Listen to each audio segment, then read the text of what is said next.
businesses and visitors.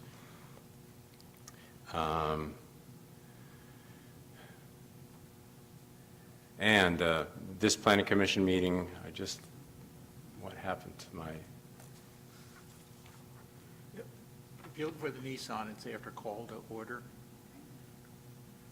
Yeah, my screen just went blank. Beautiful computers. I got here early, so my panic's over with. I got to go. He got to go. It's my prepping agenda. Oh.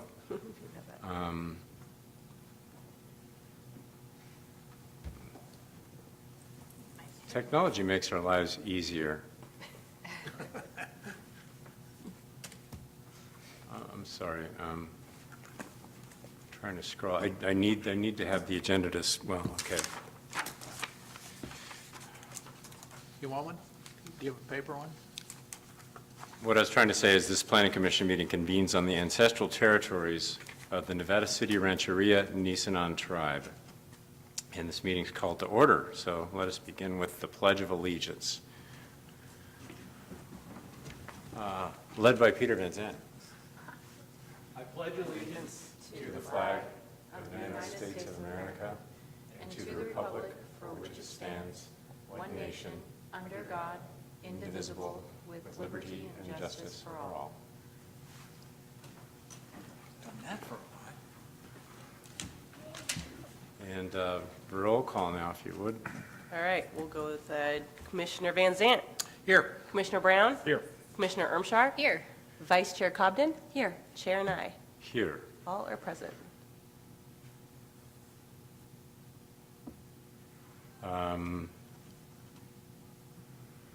Is Russ hearing?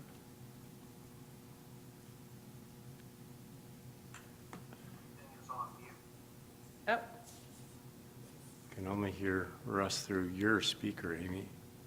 I wonder if, do I need to unmute? I feel like that was a problem last time. Does that sound better? I hear you, Amy. Oh, wait a minute. Chamber still shows mute. Want this? Oh, it's that. This one. Oh, So my scroll is working, so I can, okay. if you would like that. I'm not sure that I'll use it. Uh-oh. Uh-oh. All of us high-tech people. Please stand by as we adjust technological things. I need to write a checklist of everything I need to do now.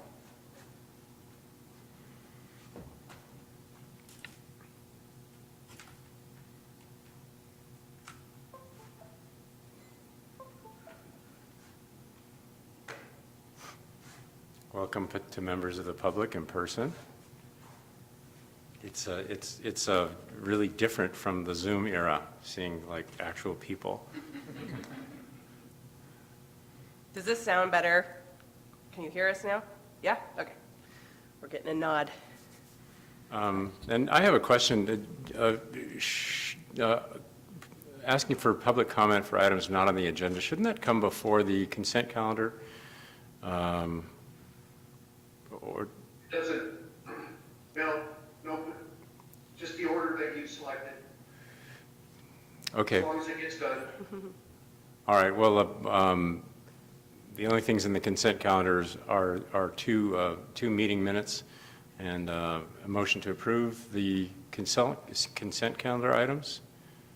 So moved. Second. I'm sorry, we need to open it to the public as well. Okay. Is there any public comment on any items in the consent calendar, which is meeting minutes from May 19th and June 16th? And if anybody in the attendees for the Zoom meeting want to comment on the items not on the consent calendar, not other items on the agenda, raise your hand. We do have one. Shannon, did you have a comment on the consent calendar? Shannon, you're muted.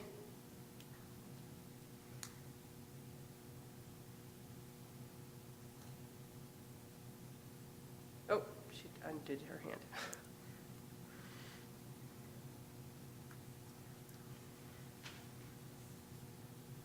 So are there anyone else who'd like to comment in the public about the items in the consent calendar, the meeting minutes from May 19th and June 16th? Any other comments? Not seeing any hands. All right, so moving on, again, motion to approve So moved. Second. and roll call. Commissioner Van Zant. Yes. Commissioner Brown. Yes. Commissioner Ermshar. Yes. Vice Chair Cobden. Yes. And Chair Nye. Yes. Motion passes 5-0. Consent calendar items are passed. So now, we ask for comments from the public for items not on the agenda today, either in person or in the, yes. I have a comment. I'm going to have to leave a little bit early. I think we need you to come to the microphone just so that the Zoom and everything picks it up.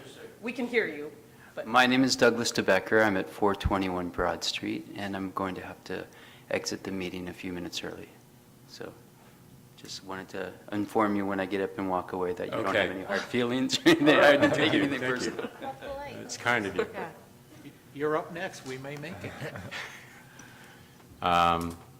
Okay, so next we have a few sign applications. First, item 3 is at 420 Broad Street, hanging kiosk sign for Golden Point Acupuncture. And I need to recuse myself for these 3 Okay, for proximity to my business. all right. for items, let's see, I have these The misnumbered. 3 3, 4, signs. and 5, right? Items 3, 4, 3, 4, and and 5. 5, yeah. Okay. So for recusal, you step out, unfortunately. There you go. I know, the bummer. Amy, would you like to present this staff report? Yes, and we can have the applicant sit here in case the commissioners have any questions for you, but I'll provide a brief introduction here.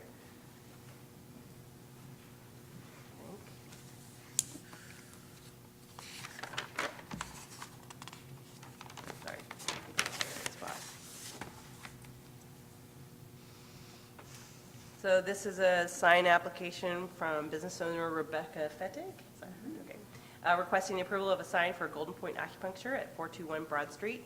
The sign is proposed to hang from the existing freestanding sign support located in the front of the building near the sidewalk. And the building is set back approximately 50 feet from the sidewalk.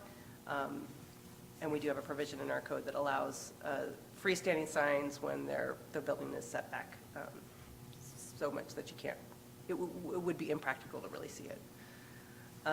Its sign material is medium density overlay. The background color will be dark green, and the lettering and graphics will be a gold and a light green. The graphics are, I think it's like hands around a point. And it's a 2-sided sign. Dimensions, the total sign area will be 5.556 square feet, and that includes both sides. And the lettering style is similar to exotic, which is recommended in the sign guidelines.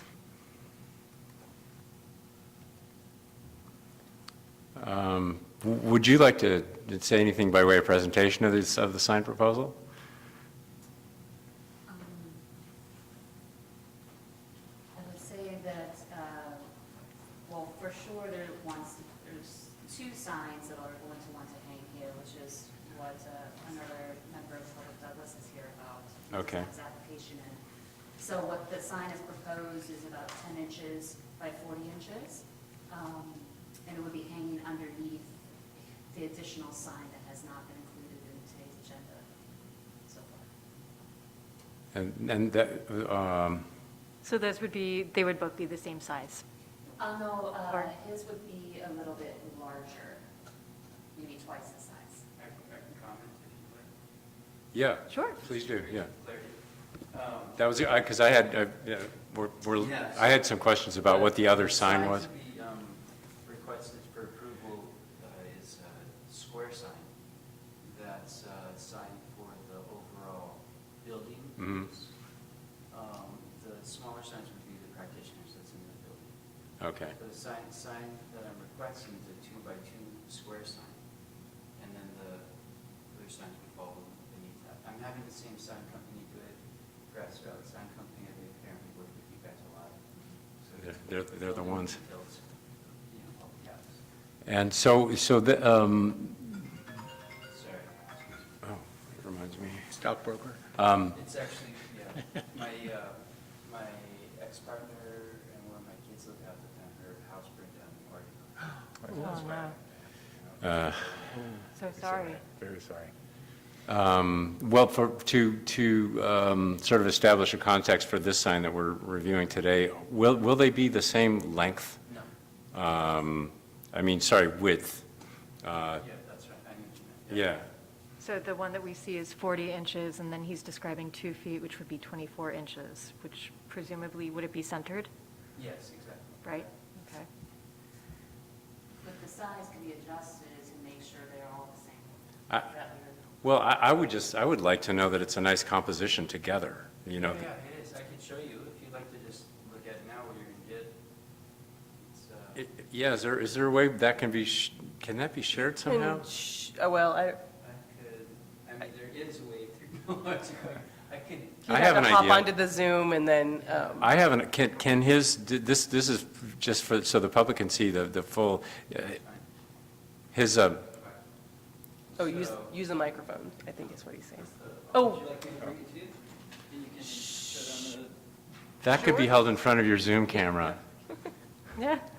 I don't know what you did. I don't think. Oh, the camera's right there. oh, sorry, I gotta stop sharing. Hold on. Okay. There is, oh, there we go.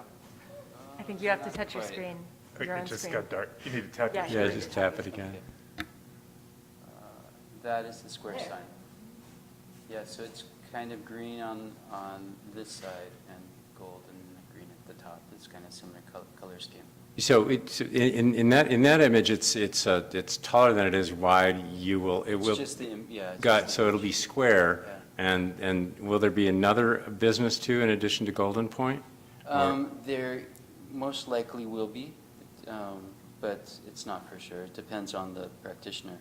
I actually have the email from Grass Valley Signs, which is a little bit more exact, It- if you like.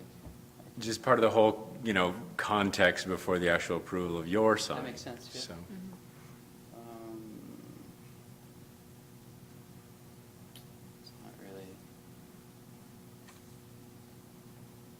It's not really loading, so, yeah. Oh, wait, here we go. That's what I sent him. Yeah, I apologize. It's not loading the email.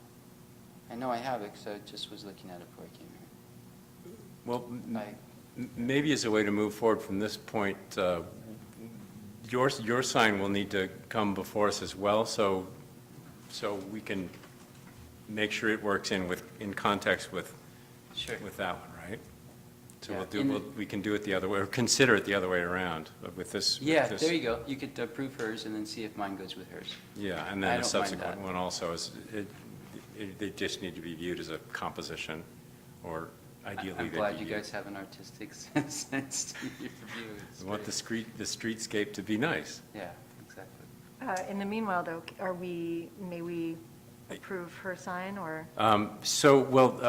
It's here for approval, so. Yeah, if there are any questions from the commission about the sign or the context, or for staff, and also if there's any comment from the public. We do have someone raising their hand, so Okay. whenever we open it for the public, we can. Yep, that would be now. All right. Anyone from the public can raise their hand to comment on this item for the sign at 421 Broad Street. Matthew, you can go ahead. Thank you. It looked a little bit like a logo. I know Nevada City in the past has kind of stayed away from logo signs. The sound on the Zoom meeting is really, really bad. Much better on the YouTube feed. You can actually hear it. And I brought that up to Sean too during the city council meetings, the same thing. But that's my comment on the sign situation. So I was trying to comment so did public comment already happen? For the period for items not on the agenda, yes. So that's Okay. already, so, I've had my hand up since then, so just to let you know. Oh, well, we missed it. Let's finish this first. Yeah, we'll get back to you, okay, Matthew? And thanks for your comment. Thank you. So, commission discussion on the application? I'm okay with it the way it is. I'm also okay with it. Yeah, no comments for me. It looks good. All right, so I still feel terribly new at chairing this, but a motion for approval of this sign application. I'll motion to approve. I'll second it. Roll call then. Commissioner Van Zant, Yes. Commissioner Brown, Yes. Vice Chair Cobden, Yes. Chair Nye, Yes. and Ermshar is recused. All right, motion passes. Thank you. Thank you. Thank you. We'll see you again. See you guys later. Thank you.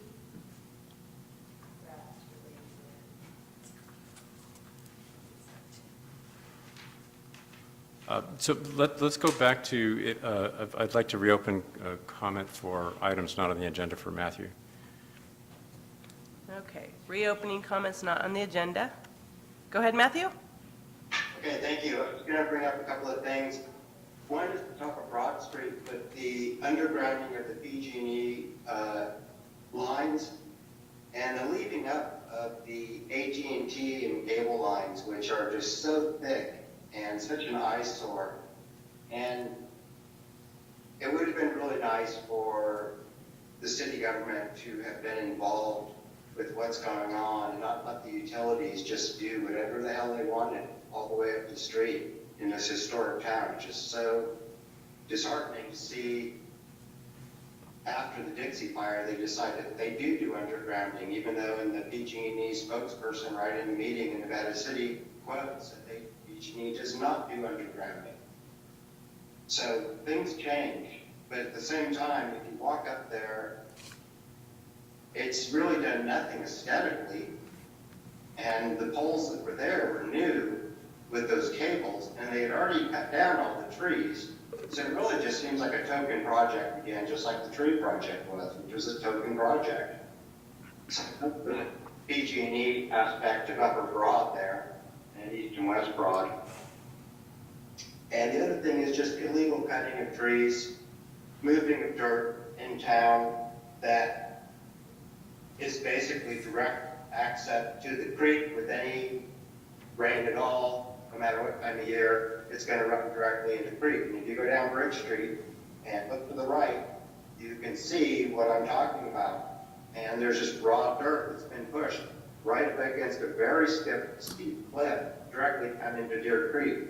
And if you follow Deer Creek down the creek, there's been a lot of activity from newer construction and things along the creek, people developing right on the creek.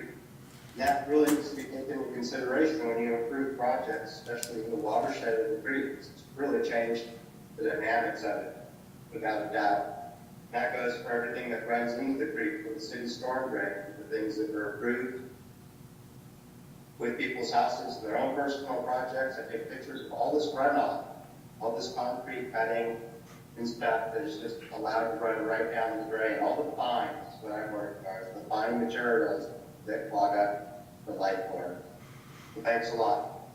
That's it. Thank you, Matthew.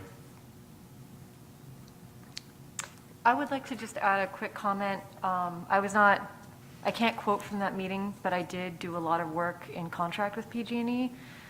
Not to say that I'm a spokesman for them, but I know that the line regarding underground utilities versus power poles was not that PG&E refused to put things underground, just that it is incredibly expensive to both municipalities and to PG&E, and it was cost prohibitive at the time. Perhaps that changed for other reasons.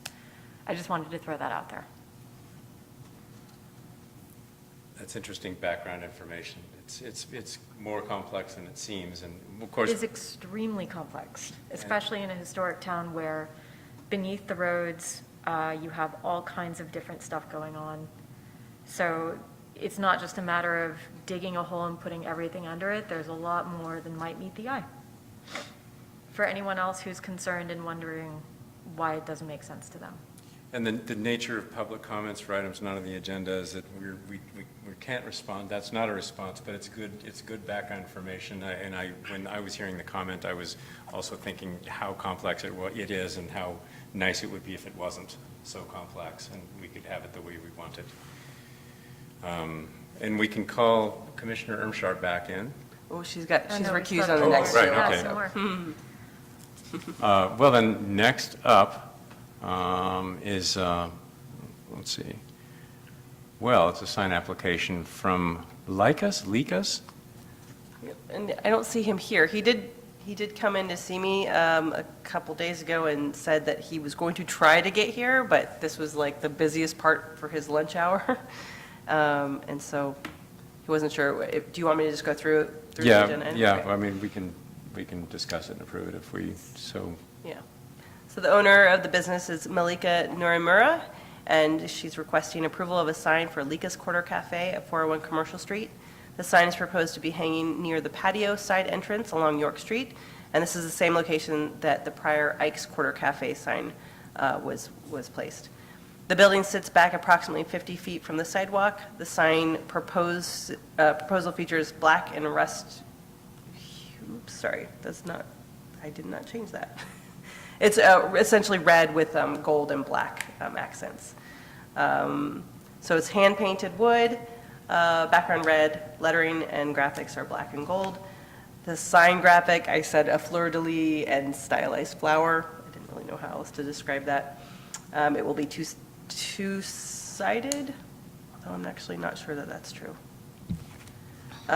It's 2 by 3 feet, 12 square feet, and I included that would be the total if it is two-sided. I'm actually not positive it is. And they call the lettering style a lobster, which appears to be sort of an unconnected script style. And he did confirm when he came in, I think it's Malika's husband came in and confirmed that it was the same exact size as the Ike's prior sign. I'm trying to picture where it's mounted. I thought I had a picture of that. Should remember, I but thought I it was don't. hanging in, wasn't it hanging over the door? It's on the side, the York Street side. Here, I thought I have, do I not have a picture? That'd be helpful. Oh, I didn't attach it. Perhaps Google Maps. I have a picture of it. Hold on.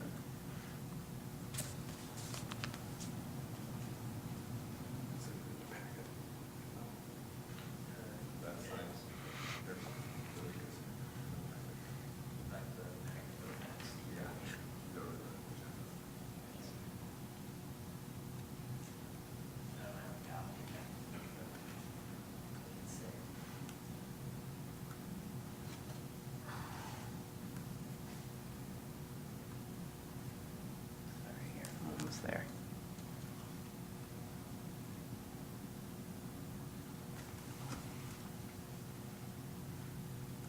It's like a fleur-de-lis snowflake with no, I said flower. Here, look, this is.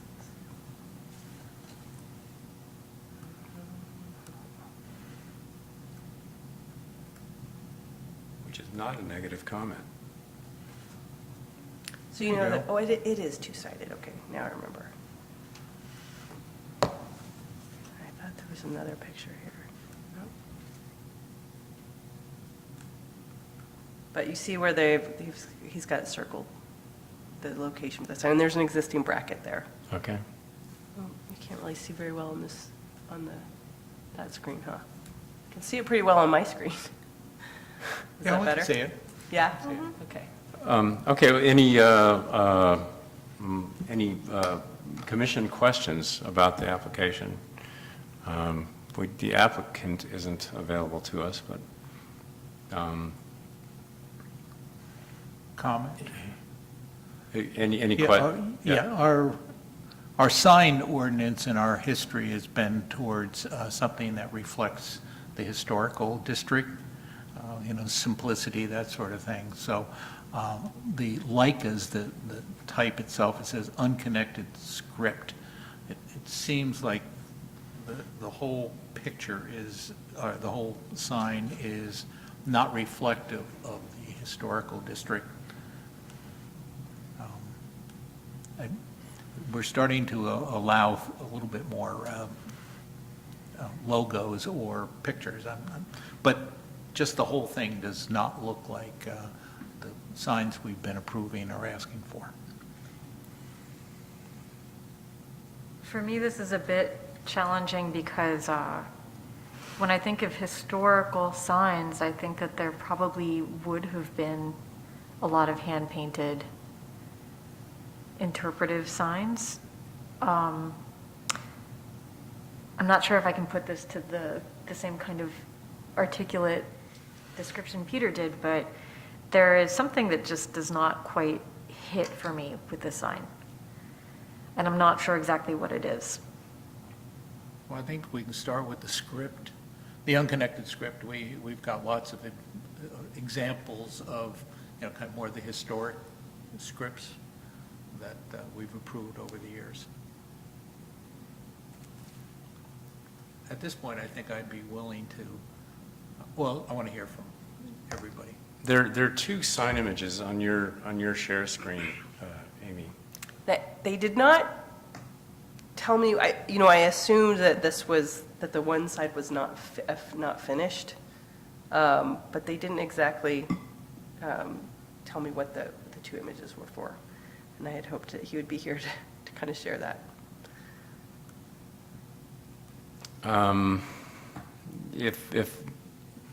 Rod, do you have a comment at this time about this? I do, sort of along the same lines. I was looking at the guidelines here again, and the question is put in there: would it fit in or would it stand out as being out of place?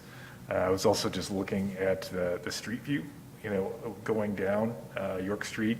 And you can see SOPA in the background, and you can also see the old Ike sign, which had very simple script on there. I would say it was generally compatible with SOPA, which tends to follow the guidelines more closely. And I feel like there is a greater distinction between those two, and it does not fit as well.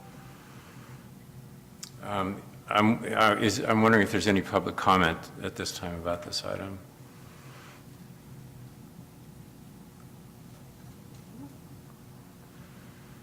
Anyone from the public who would like to speak up on the sign application, this is the time to raise your virtual hand, We do have or your actual hand. Matthew Coulter, you can go ahead and comment. Yeah, sorry, I'm having to listen on one device and watch on the other because the sound's just so bad. But, yeah, I'm going to bring up the logo thing again. Now, this doesn't have a logo. It's just letters. The letters don't really look historic and such. And you just approved that one with the big logo that dominates way larger than the lettering. So I don't really understand the logic with not approving this one and approving the other one, even though, yeah, I don't think this fits in either with Nevada City, but I'm confused. Thank you. Thanks, Matthew. It's up. I mean, I'd like to answer that. The previous sign has a feel that fits in with the streetscape, essentially. It's not inconsistent with the fonts that we're looking at. There are some logos that are coming in. It doesn't argue with the streetscape. And I'll say my opinion now. I think it's a beautiful sign, and yet because of the colors, because of the abstract nature of its aesthetic, it is different. It doesn't feel consistent with the Mother Lode aesthetic.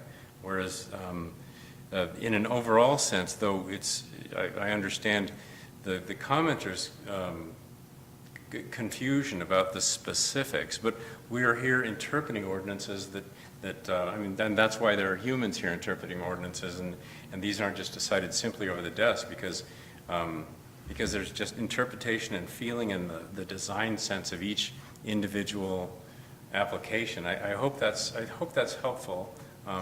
That's how I understand what we're doing, and it feels like a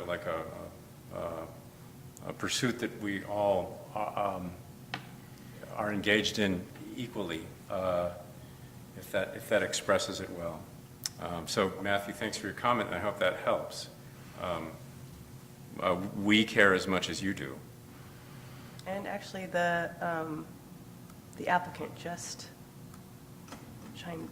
rose her hand. Let me pull her into the discussion. Malika, you have been pulled in as a panelist, so you can go ahead and comment. Malika is the business owner. And Malika, you're on mute.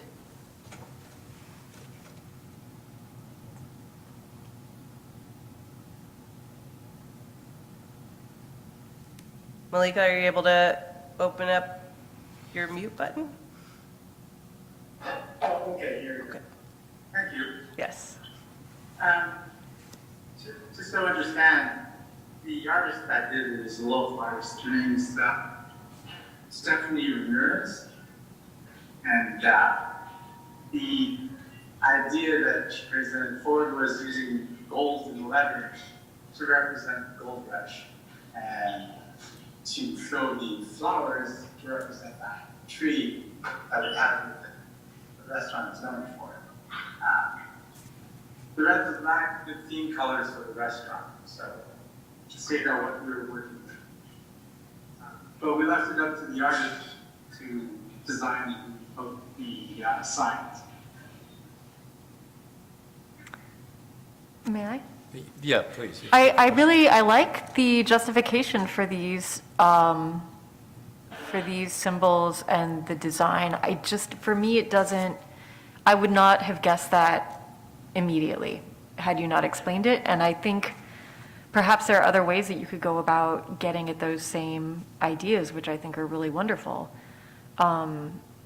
And I like the use of the fleur-de-lis, especially since, as I read, I think, if I hope I'm correct, that you are continuing kind of a French Creole tradition? God, it's so hard to understand anything being said. Yeah, but there seems to be some feedback. I'm still not understanding anything being said. I've had a hard time understanding anything during the whole meeting. Should we take a minute and try and figure that out? Or can you repeat what Amy said? Amy? Are you able to hear me okay? Turn that off? To my, Right there.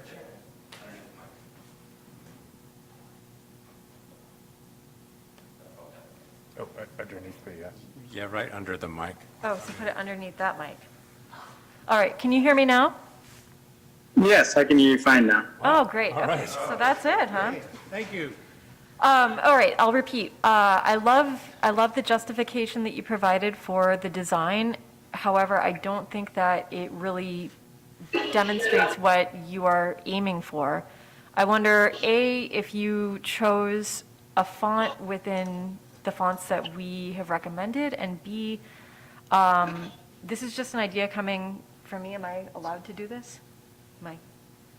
If you're going for a tree, I wonder if maybe you could just do the same things that you've done in the corners, but put them into the crown of a tree. I think maybe along the lines of what you're saying, the sign guidelines do talk about easily understood graphics. Yeah, And I feel like in Okay, contrast, great. in contrast to the last one, where to me it was pretty clear that it was hands around a point. yeah. I don't think, and I appreciate what's trying to be communicated, but I don't think it's easily understood as it's presented here. Yeah. Actually, I thought the font used was within the realm of the examples given. But I mean, it clearly is in a script form. I don't know what font it is, but as I said, I left it up to the artist to decide a lot. Okay. It's described as the lobster, which is a cute name for a font, and it looks hand-drawn, and I don't think that's inconsistent with the city aesthetic. The artwork, and I mean, as an artwork, personally, I think it's beautiful. But it's not, as Commissioner Brown said, it's not an easily understood graphic. It doesn't necessarily indicate what the nature of the business is or the aesthetic of the business. There's a word. It's a bit too figurative. It's an artwork and not necessarily a piece of communication, which would be more in keeping with the purposing of signs, throughout history and certainly the city's history. So there seems to be a consensus among us that we need it to be simplified and more clearly communicate either the nature of the business or the aesthetic of the business, but less figuratively and more literally. Okay. I hope So- that's helpful. Yes. Maybe if you have a chance to run around downtown and take a look at the signs, I think you'll find some ideas in terms of the simplicity of the signs we've approved previously. So I did look at other signs in the neighborhood. It wasn't off the mark as far as some of the other signs I've seen, but some of them aren't as big, and then some are much bigger. I could look across the street at Delish Fish, and they have a small circular sign, and I can't even tell you what script they're using as far as the font, but it's very similar. They don't have a sign hanging, it's just a sign in the window. I'll say as a general note, there are some signs hanging in town that have not come before us for approval. So we greatly appreciate people who do come for approval.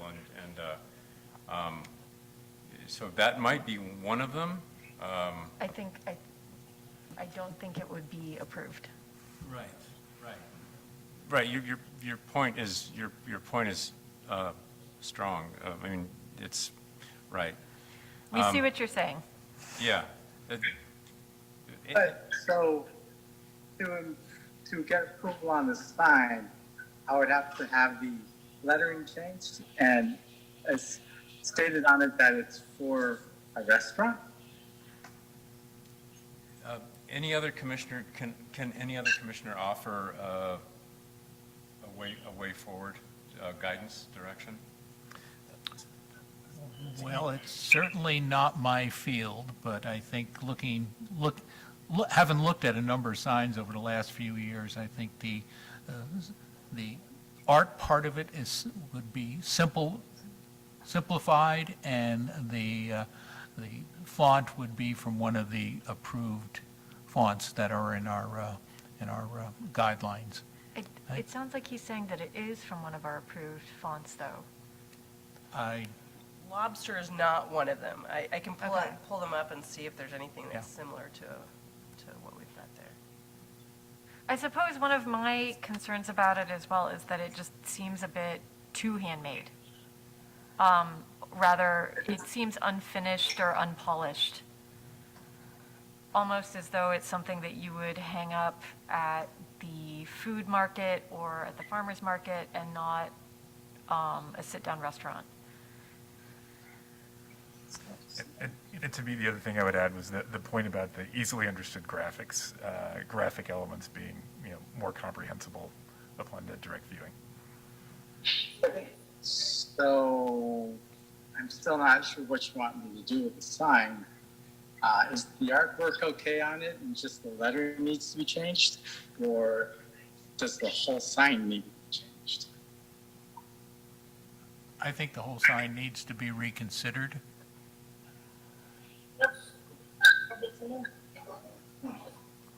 Please know we are fully in support of the success of your business and attracting customers to it, and our concern overall is the aesthetic of the city overall, and that signage not distract too much from architecture, that we all keep it within, that we keep it all within a range, and Okay. And part of the issue for me with this sign, and again, it's really cool, but the color is really strong, and the graphics are really strong. It calls a lot of attention to itself in a way that might detract from the streetscape. So maybe more muted colors.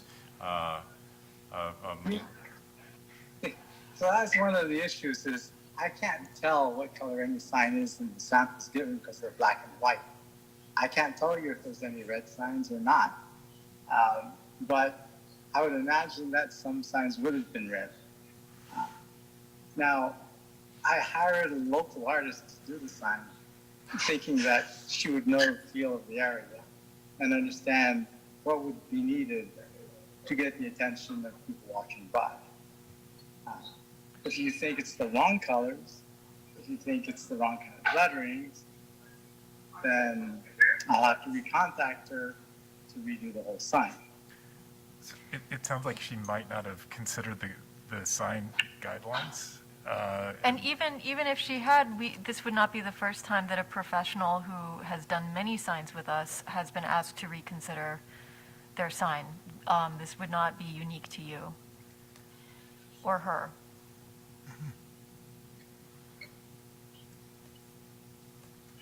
So I think the sense of the commission is we're pretty unified that your sign as it is doesn't meet. What's that noise? I think it's the restaurant. Yeah, there's a restaurant. Oh, okay, business going on. It is not in keeping with the sign ordinance guidelines, and so we can't approve it at this time. And I think if your sign designer could go over it again, having read the guidelines, that's all we can say at this point, and deny your sign application. Or continue it. Or- Yeah, continue it, yeah. I would like to add one more thing. Looking at the version on the left, I prefer it quite a bit. I think it looks much more polished when it's just black and red in terms of the font. Somehow it makes it look more polished to me. I would say if we're looking for suggestions, certainly not my field, but it seems like there's a lot more illustration in addition to the name of the business for this sign compared to signs that we usually, the last sign had one graphic. Yeah.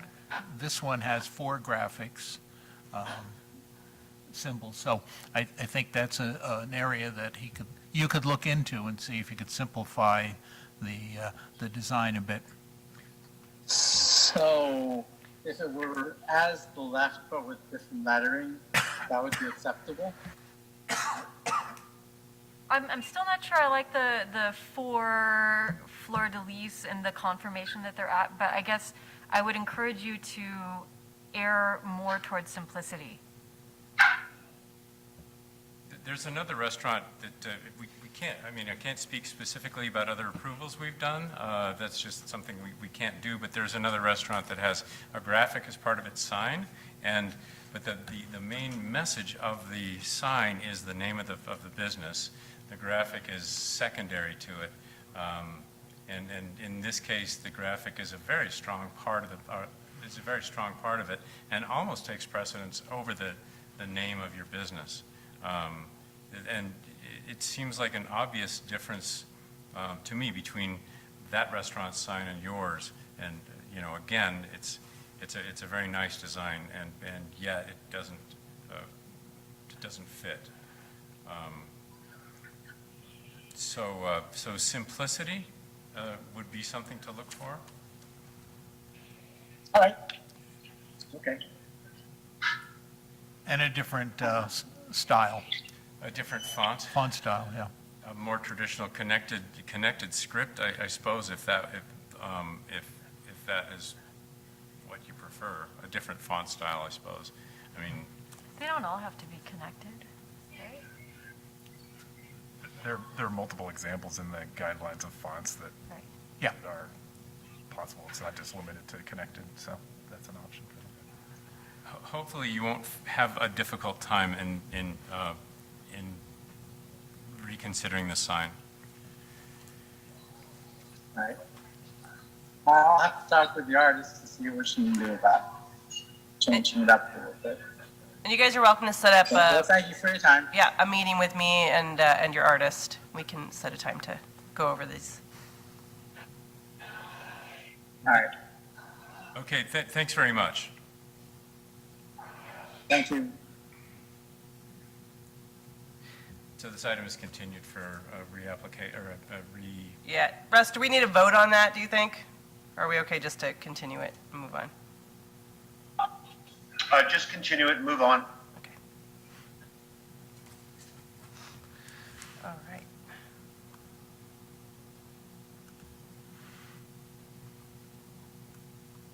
We have another sign application for the Do Heartwood and Eatery. He is here.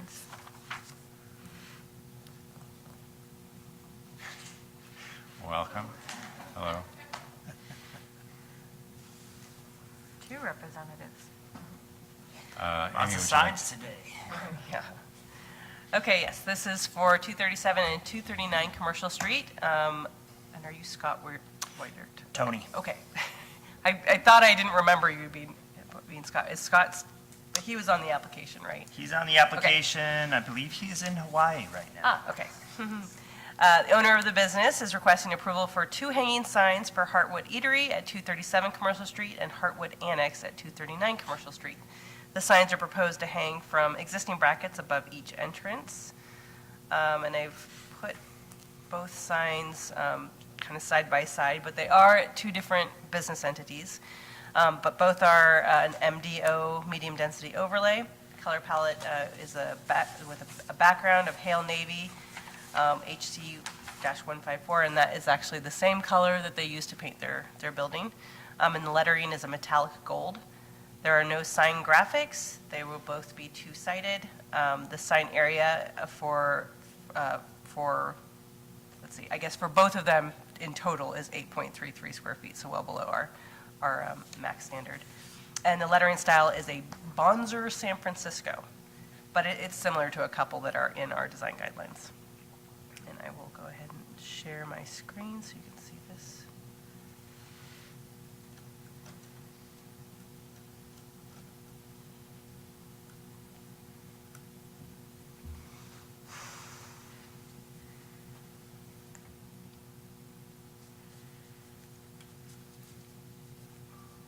Okay, any questions of the applicant or staff from the commission?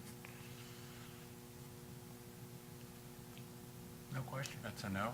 Any public comment on this sign application? And we do have someone raising their hand. Matthew, go ahead. I just want to say that looks old school. Thank you. It just reminded me of going into J.J. Jackson's when they had a dirt floor when I was a little kid. Thank you. That's it. Thank you, Matthew. Thanks. Commission discussion, starting with Peter. I like them the way they are.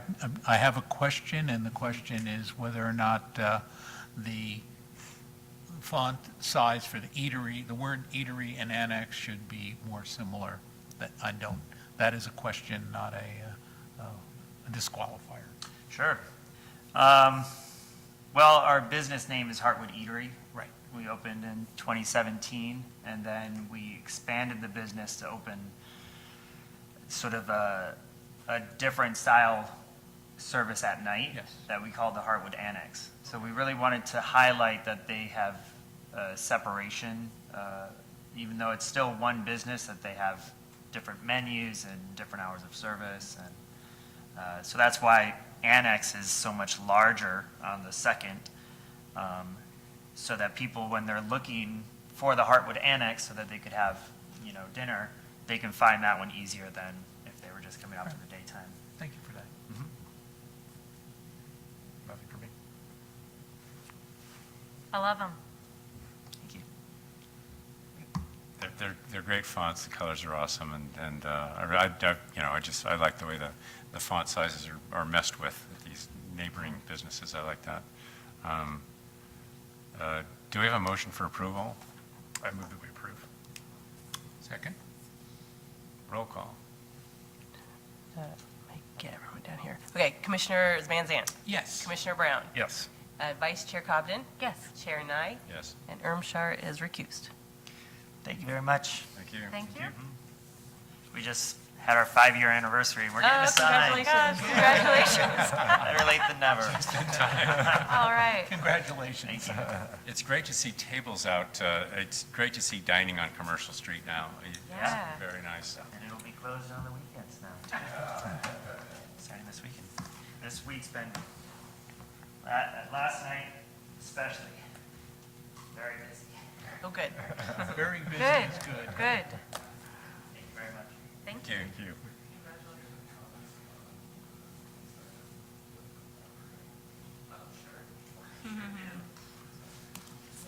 It's not quite the next item. We gotta get, Coming up. yeah. And I believe Shannon is on my board. Do we have to recuse ourselves for Sorry? this one? Uh, Are we, No, I don't think, is it that? I think it's 600 feet. 500 500 feet and 1,000 feet are the, 500 and 1,000 if it's 1,000 feet, you should, you know, if you feel like Announce. you can take action or comment unbiased. You can just mention that you are within the 1,000 feet radius. If you're 500 feet, the recommendation is that you recuse yourself from all I think both of us might be within 500 feet of Nursery Street. of nursery. Really? It's- Oh, because you're in Will Valley. Yeah. It's a nursery, It's only like 4 or 5 doors down. It's before the hill starts going up. oh, I hadn't actually thought of it. Sorry, Amy, We- to we are- spring this on you. We are in proximity to the next applicant.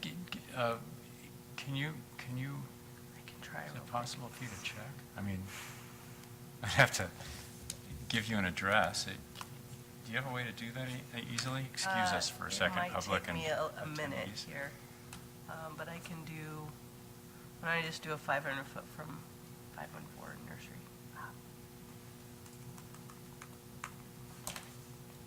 And unfortunately, our map portal has not been, it's been super, super slow. I'm going to pull it up on Google Maps and Yeah, just that's see. what I'm doing right now. Yeah, he's got it right Oh, there. Google I don't Maps know where might be their houses faster. are though. This is us. Okay. Is there a scale on there? There is, and you can also just measure. distance. Nursery Street. Did you have a nice recusal? I felt I had FOMO. I had recusal FOMO. Come on, directions for 2. I was going to mention, I think the bar's open. Probably not recommended. Right.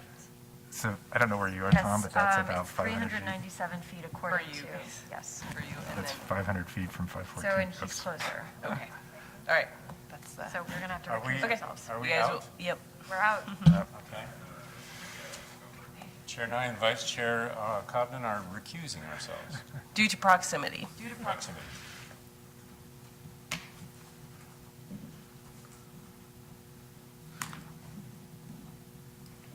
So do we need an acting chair at this Want me to point? do it? Yeah. Oh, yeah. I think maybe our previous chair both of would, so if he's so inclined, he would do so. Reconstituted as acting chair. Can you present the application, please? Yes, sorry, and what I was going to do is actually bring in our applicant, who is here.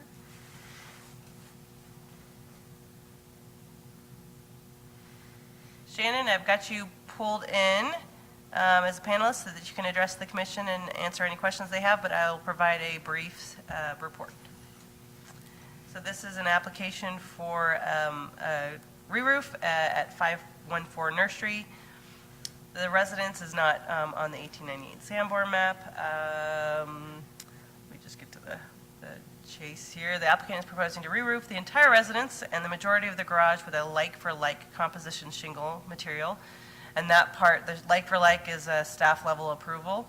However, due to the shallow slope of the rear garage pitch, and we've dealt with this just recently, they are proposing a Durolast membrane material for that section of the roof. Composition shingles, as you know, cannot be used on the shallow slope applications per the building code. Neither the house or it's like a flag lot, and so the house is behind there, and then the roof pitch, unlike the other one that was proposing a Durolast, these are not going to be visible, I would think, at all from any public views. So, yeah, it would be my recommendation to approve this. Are there any comments from the public at this point, or do we have the applicant here? The applicant is on. Shannon, can you unmute yourself?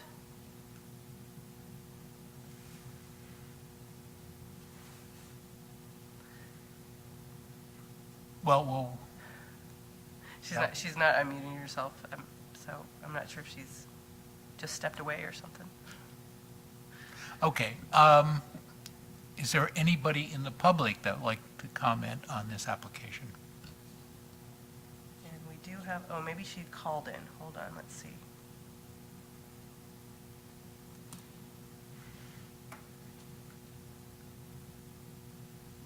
Can you hear me now? Oh, there we go. Yes. Oh, for God's sake, I am so sorry. I can't make this stupid stuff work right. So I'm having to listen on my computer and talk on my phone. Okay, so that is your phone. Okay, got it. Well, we've Sorry, I had the hand raised on the phone for the longest time, but it didn't do anything, I guess. Did you hear the introduction by Amy? I mean, I think she just read what I wrote on the application, right? Yes. Yeah. If there's any additional information you'd like us to know or comments? Basically, it's just, you can't see it from anywhere, other than if you walk into their backyard. If it's a 212 or lower, you're not supposed to use shingles on it, and it's a 1.312. So we're just trying to stick with code. The color of it's going to be very similar to the shingles that we're putting on it, so the problem there could be with it. Okay, thank you. Is there anybody from the public that would like to comment on this application? Is there anyone from the public? Please raise your virtual hand. I'm only seeing Shannon's phone hand now raised. Sorry, I'm stupid at this. Okay, we'll bring it back to the commission. Are there any comments or questions from the commission? No comments or questions. And then I guess we're ready for a proposal. I move that we approve the re-roof. I second. Roll call, please. Commissioner Van Zant? Yes. Or should I call you chair in this capacity? I don't know. Commissioner Brown? Yes. And Commissioner Ermshire? Yes. And 2 recusals. His Excellency would work. What's that? His Excellency would work. If you want to go. Okay, the motion passes 3-0. And thank you. Thank you. Thanks, Shannon. Good luck with the re-roof. Oops, I just cut her off. Sorry, Shannon. Okay. Shall we go get them? Do you think they're listening, or you see them on their I way? think they're, no, they're. Oh, thank you. Oh, they're recused for the next item too. I'm sorry, hold on. No, I don't Oh, no, think they're so. not. They I are. wrote them that they were, but they're not. No. I don't know why I did. Okay, we- thank you, we- Tom. They've been sitting in Yeah. on this for. We got a problem. Sorry.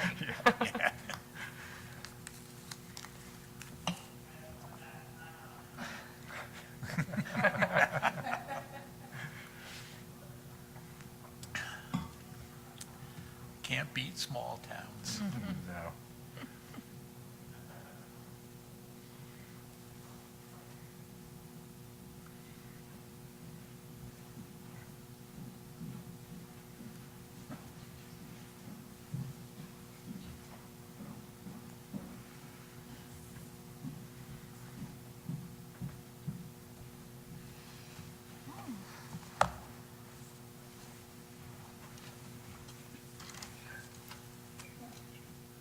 We're back. Back from recusal. With FOMO. We're fine. Speaking strictly for me.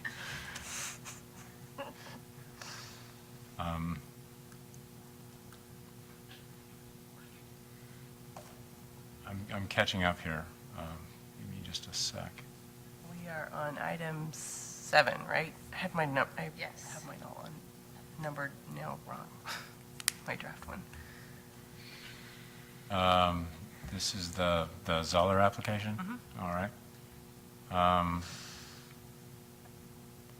Okay. Would you like to introduce this for us? Yes, and we do have them on the Zoom link here. So the property owner Greg Zoller previously presented plans for garage and office and tree removal at the October 14th meeting, 2021, and the January 20th, 2022 meetings, whereby it was determined that a residential structure would be a more appropriate way to meet the city code requirements and meet Zoller's overall goal for the development of the property. At the March 17th meeting, the Planning Commission approved their request to remove 33 out of 39 trees. At that same meeting, the commission provided direction on a concept rendering for the proposed residential structure and directed the applicants to consider treatments to break up the mass of the garage. At the April 21st, 2022 meeting, the commission continued the item again with direction that the garage still felt too dominant for the site and suggested a barn aesthetic might be more appropriate. Zoller returned with a revised plan that included a barn aesthetic applied to the garage at the May 19th, 2022 meeting.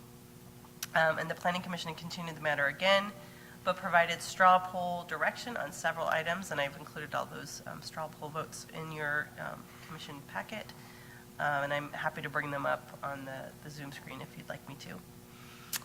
The Zollers have revised the design with an enclosed breezeway connected to the front corners. I guess not really a breezeway, but they've actually connected the two corners.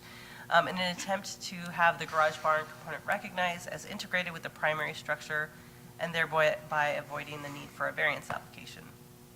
The residence will feature either fiber cement or LP smart side lap siding with a value traditional aluminum garage door manufactured by MR. I'm not sure I'm saying that brand right. The garage will feature hardy board and Battens siding and a value carriage house garage door manufactured also by MR. And the roofing will feature composition shingles. And there's links to a list. There's links on a list in the attachments here. The Zollers have provided a response to each of the straw poll votes, and that's also included in your attachments. And staff does still have some concerns regarding the revised design, featuring the minimally attached nature of the garage barn to the primary structure. And you know, I understood from some of the comments from the commission previously that the breezeway treatment would be difficult to support given findings for architectural review and compatibility with the neighborhood and Nevada City architecture. Staff does acknowledge that the applicant has made significant progress since their beginning of this application in October. However, it's staff's understanding, based on the meeting discussions, that the commission's preference was for a detached treatment of the residence, or at least an open breezeway,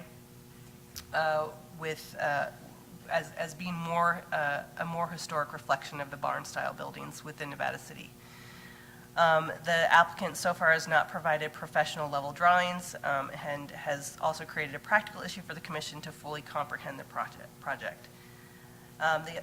The applicant met with me on June 21st, and I provided the direction that I provided in the staff report, which most of it they did not provide, which included the retaining of the open breezeway or detach the garage barn from the residence altogether, address the mass and scale of the garage and barn by either setting it back 50 feet per setback standards or reducing the height not to exceed 15 feet per height restrictions, or making an application for a variance with supporting documentation that may be considered by the commission to justify the current location and height.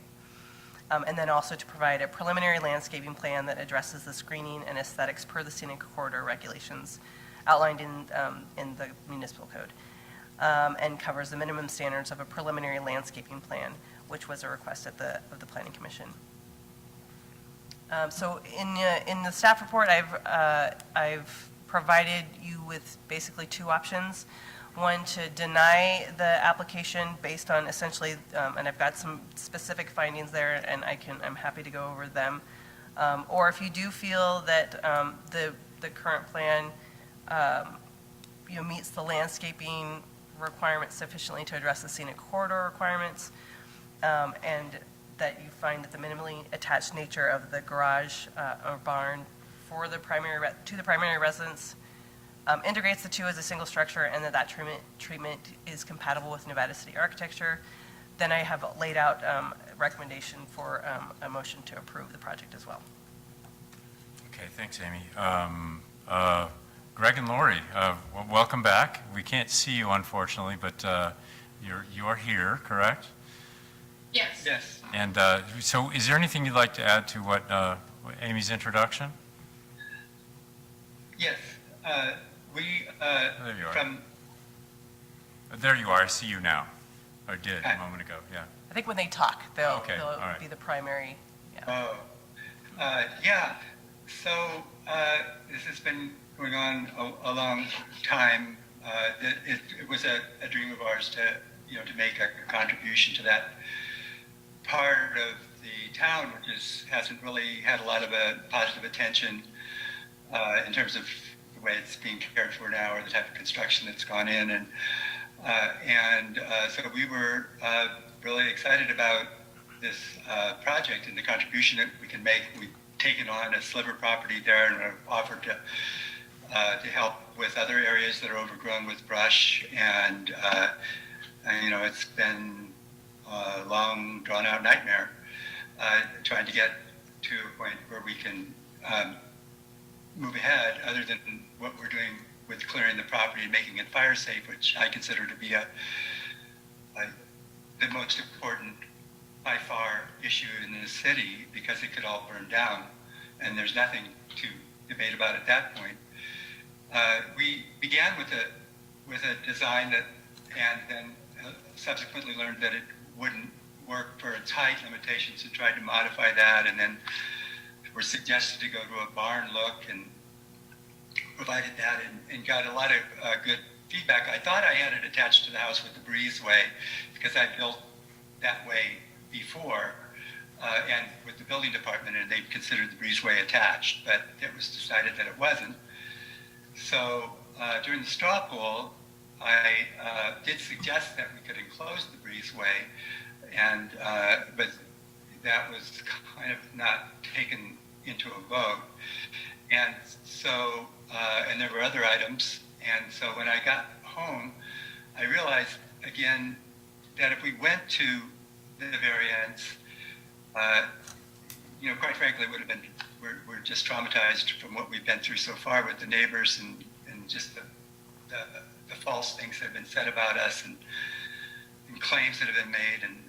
And so we were really reluctant to expose ourselves again to that. And I remembered that I wanted the house connected. I wanted some connection, all-weather connection between that and this garage shop area. And then it occurred to me that by bringing the houses closer together, and following every other recommendation in the straw poll, at least that I attempted to, it would make the house less massive, and it would provide that connection that we wanted. And so rather than applying for the variance, because that would obviate the variance, I'm submitting it like this, I saw where it said that we were unwilling to provide the information. We've been attempting to provide the information, though we've been reluctant to hire a professional to make a presentation when there's an issue that means that it wouldn't be approved anyway. So what I had proposed when I turned this in is that if the concept is good, which we think it looks still good and meets all of the needs, and it's not a massive building, that we would have it professionally designed, and then at least you could verify that it looked the way we were proposing. That's all I have. I don't know, Lori might have some comments also. Not pretty much covered it. Okay, thanks. Any questions for the applicants from the commission? We'll have some questions and then public comment and then discussion. So if there are any questions at this time? No, not for me.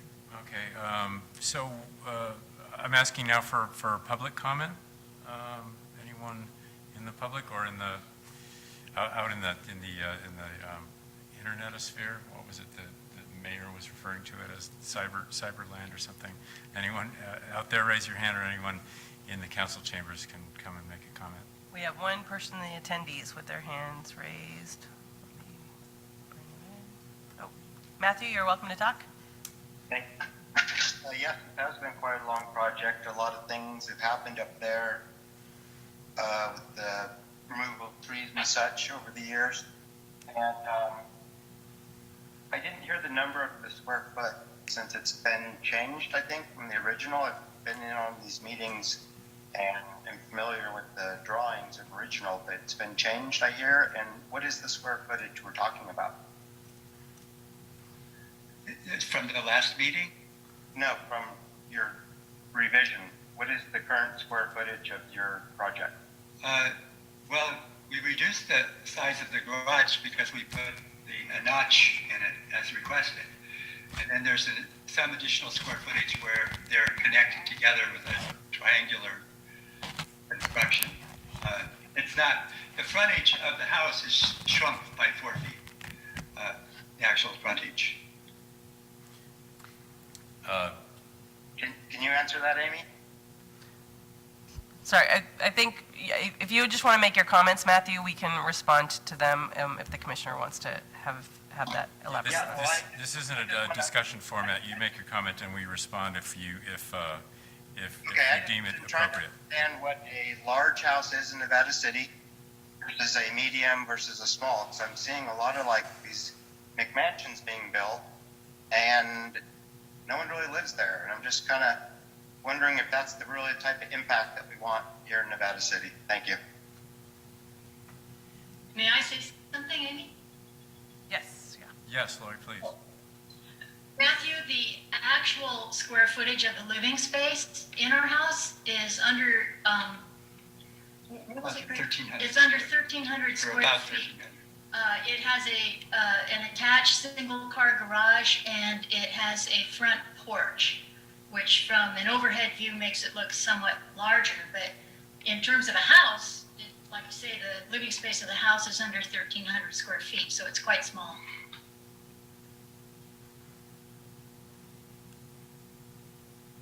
Okay, thanks. Are there any other public comments or comments from the public on this item? No one else from the attendees? Unless there's someone in the room. Okay, then let's move to commission discussion. We'll just go in the order we've been going. So, Peter, do you have anything you'd like to discuss here? Of course. Thank you. One comment based on the drawings we've seen previously is the level of dimensions. I understand that we don't require construction level drawings at this stage, but we should have enough information so we know that what we are approving of or disapproving of. And so the dimensions that are on the drawings in this application are pretty light. We don't know the size of the windows. We don't know where they're supposed to be located. I don't think there's enough information to understand what exactly it's going to look like or even come close to what it's going to look like. As I mentioned at our last meeting, and maybe 2 meetings ago, is that we are in a scenic corridor, and the mass of the barn that close to the road seems to be out of sync with the scenic corridor. And in fact, at one point, there was a suggestion perhaps of breaking the barn and moving it back. A barn is should be 50 feet back from property line. By the way, on this drawing we have here, we don't have the road either, so it's a little iffy. So I think unfortunately, this application that's in front of us right now is not as complete as we normally require or we normally get to make a decision about what's being proposed and what we're going to pass on to the building department so that it gets built with what we understood it to be. So that's, Peter, I understood that. What we're showing is just the concept, and I would be asking then, now that we approved on the basic idea of it, that I would come back. I mean, the only thing that, we'd be happy to come back with it in the great detail. We already spent $7,000 having the other house drafted up, which was a little bit of a blow, and we're ready to do that if the general concept is acceptable. Okay, I think the way we should proceed here to move it forward is just have a discussion among the commission, and then when we have questions, there'll be time and room for back and forth, because we'll probably have some more questions for you, okay? So was that it, Peter? That's it for now. It has to do with, I don't have a sense of what the house is going to look like because we don't have enough dimensions on there to pass it on to the next stage in the process. As I mentioned before, the connection of the barn to the house is quite unusual, and it's not aesthetically, it's aesthetically awkward in a scenic corridor, and that's one of our rules. We have to deal with the scenic corridor. So I don't know where the rest of the folks are going or where this, but those are my comments on what's in front of us right now. Okay, thanks, Thank you. Rod. Yes, actually, thank you, Amy, for outlining, the various individual points along here. I'll say I'm understand the Zoller's desire to have the conceptual agreement among us for what's being proposed, and I completely understand the desire to get that done before committing the dollars into getting some more detailed architectural drawings. With that in mind, then, though, I still have a similar concern to what Peter said, and I think which we brought up last time as well, the connections between the buildings and the effective view or mass or combination of those together is a concern that's existed the last time, and which is still addressed here, or I should say is not addressed here, which still exists.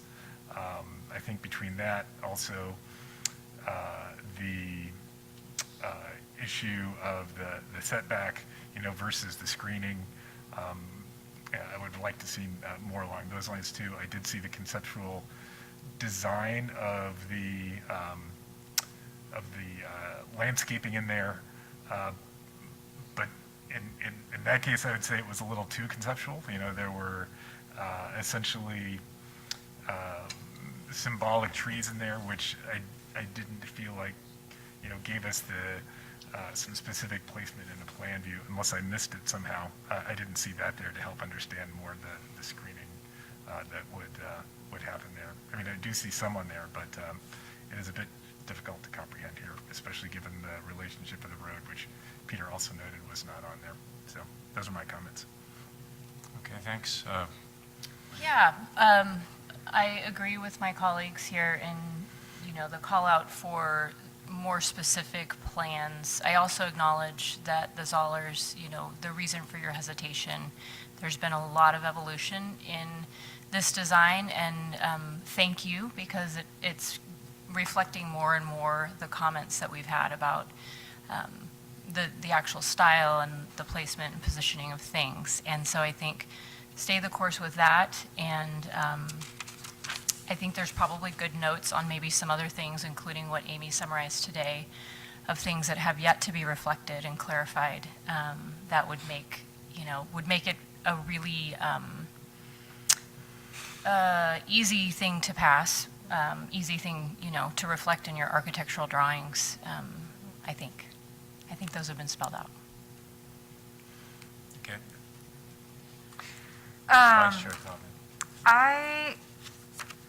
Let's see. I think that what they did is exactly what we gave them in the straw poll.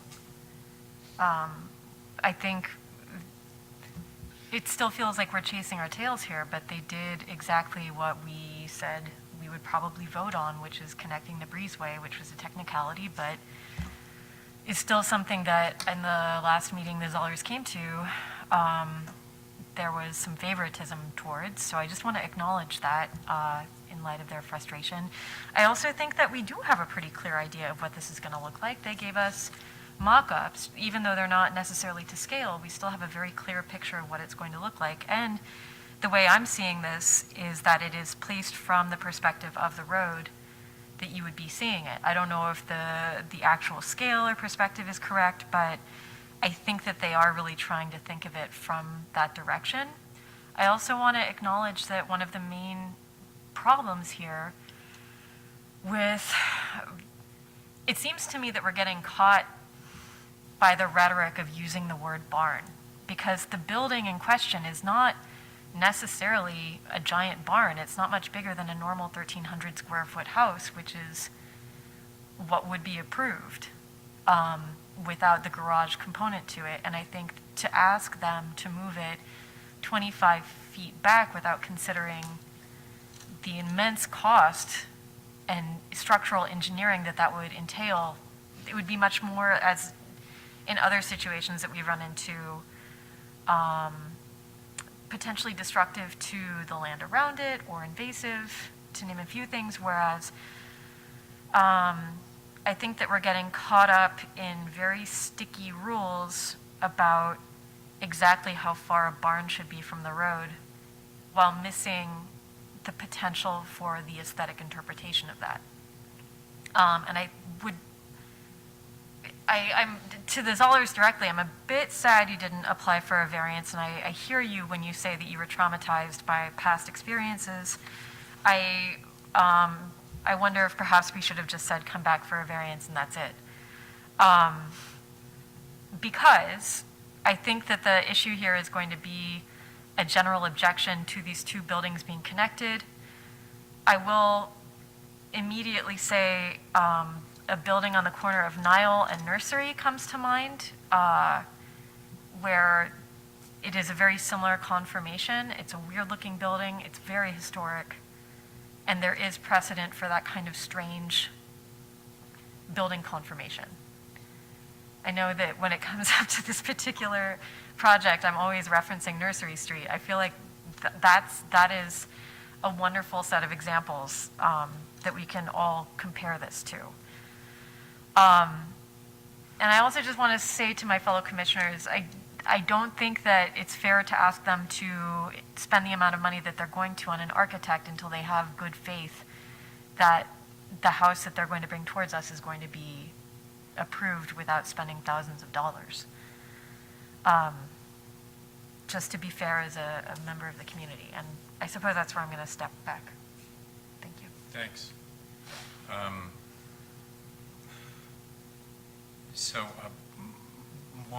My view is, well, first of all, we generally do architectural review approvals based on drawings with more data in them. Things that are missing are like a plan view that shows, for example, depth of porch, the front porch. There are no roof pitches shown, locations of windows in walls, sizes of windows. We're just used to seeing that, and what that does is it makes it possible to confirm that the thing that the Planning Commission has approved is the same thing that the planner's office will approve before it goes to the county. So there are actually data points that are comparable, just to make sure that the approvals are for the same building. And these are things that other applicants, routinely provide to us. And I want to stop at this point, or I just want to like make note that the design, well, the last iteration you brought to us, and it was like it's looking really good. Like we're just about there, and I think so personally I understand the limitations of the site that doesn't allow you to build a barn, a barn building. We're just going to call it a barn because it's like a utility building that's got, equipment and whatnot in it, adjacent to the house. But there isn't room really, in a practical sense, to move it back. And your location on Broad Street, in my opinion, is kind of forgiving, I think, for having a barn structure closer than the minimum 50 feet from the road. And so my issues with what you've brought is the sort of lack of completeness of the drawing. I just don't get a sense that this is going to be rejected and a redesign is going to be asked for. We're just about there. And there's so much I personally like about what you've done, including changing the siding to vertical board and batten on the barn structure, changing that as, and then there's a different horizontal siding on the house. I think that's really great, and it's a really good treatment of the separate building. Now I'm with Peter on the connection between the connection that in your minds, hopefully, and you're hoping that to us it will then make it be one building. That connection is odd. It doesn't really have a historical reference for me, and it's a minor problem with what I think is a really cool design that's really going to work and enhance the scenic corridor, enhance it. It will improve it. And that is our goal, making the scenic corridor look good. Your landscape plan is kind of good enough for me. It shows your intent, essentially. I think Commissioner Cobden would like to say something, so I'll yield for a second. No, I just wanted to do a quick response. If you look at the aerial view design, in terms of the way that it's connected, it looks as though, and please correct me if I'm wrong, Zollers, the front of it is designed to look like they're two separate buildings just touching. And the breezeway is designed to bypass the need for a variance. Right. So, oh, sorry, go ahead. Yeah, I'm sorry to interrupt. No, please do, yeah. Connection. So we could go out, that's where I would be, in the winter or that type of thing. Right, so I think if you're talking about like the scenic corridor and the way that it looks and the historic, what? Kind of like the accuracy or the... Accuracy, sure. The adherence to historic aesthetic, it seems as though what's going on here is they're trying to shield the naive viewer from the covered breezeway.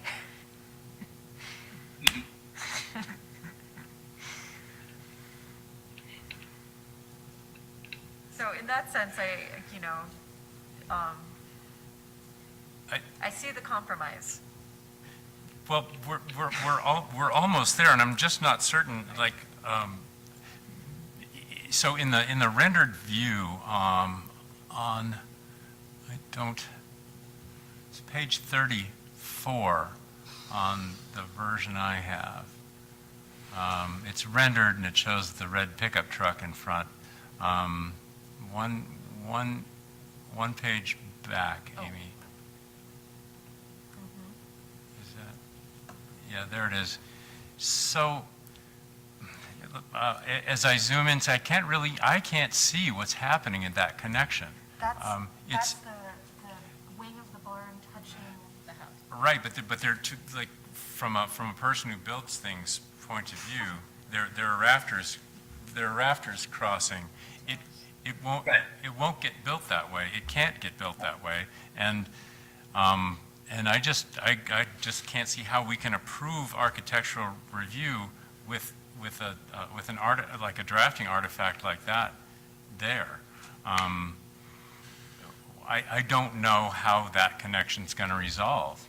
And by the way, I notice that that corner there has been improved because it looks like you stepped it back like 2 or 3 feet, 2 feet maybe, from the center mass of the garage bit. This is the barn I'm talking about.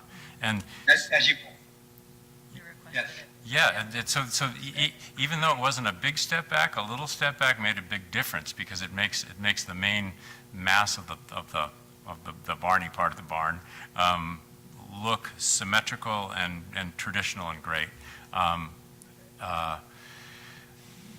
But the problem with this rendering for our approval purposes is I really don't know what that section in the middle is looking like, and we can't count on a tree being there to hide it if it's odd.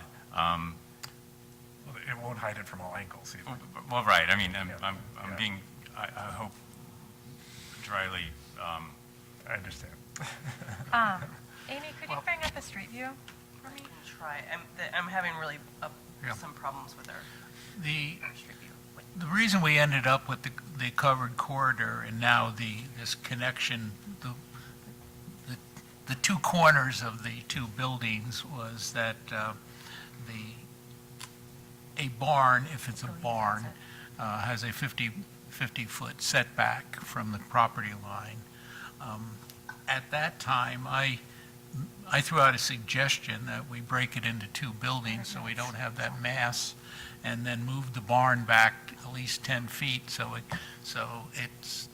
you don't have two buildings side by side, pretty massive.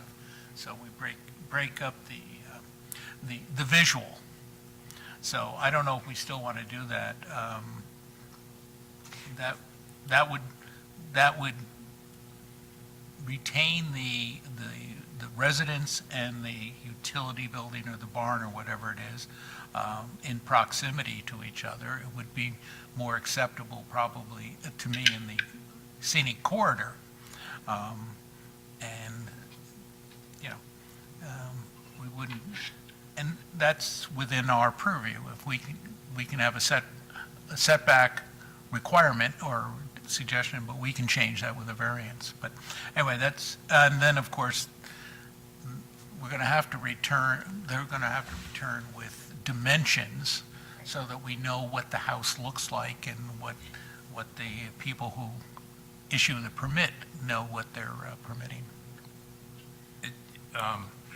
It seems. I mean, I feel strongly that we need better drawings, and I think we're like almost there. By the way, Lori and Greg, did you notice any negative public comments? There are no negative public comment letters at this point. There's discussion at the last time we met of a favorable attitude toward a variance if the breezeway connection wasn't seen as sufficient to create one building, even if they were seen as separate buildings, I think there's sufficient. I can't say this, but there would be a good case for sufficient justification for a variance to allow a barn closer than 50 feet from the road.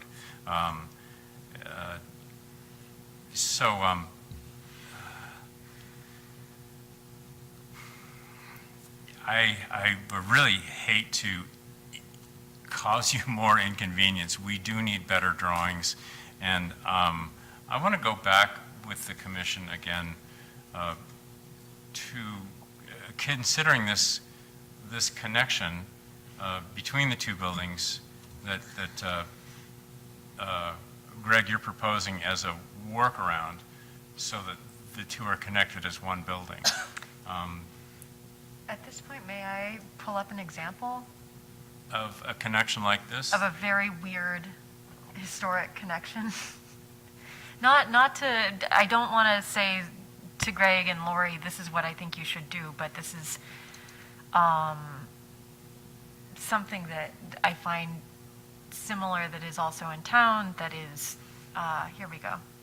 Is this one? Yes, Did I that's get the right one. Yeah, there it is.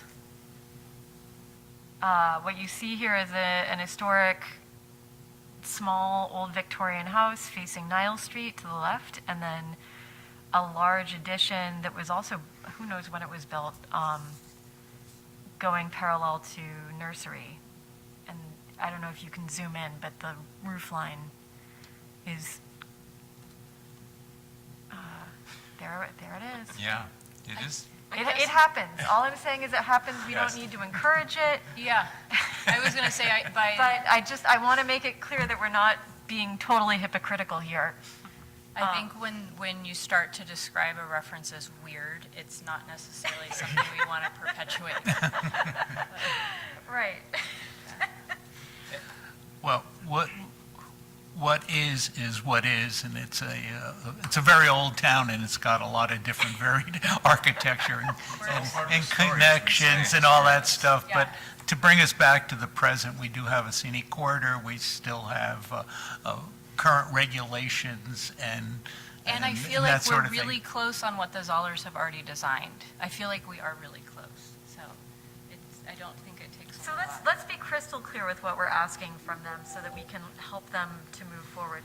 Am I correct in hearing that if you come back with an accurate architectural rendering and a request for a variance of a barn-like structure that is not attached to the house, is that something that we are hoping for?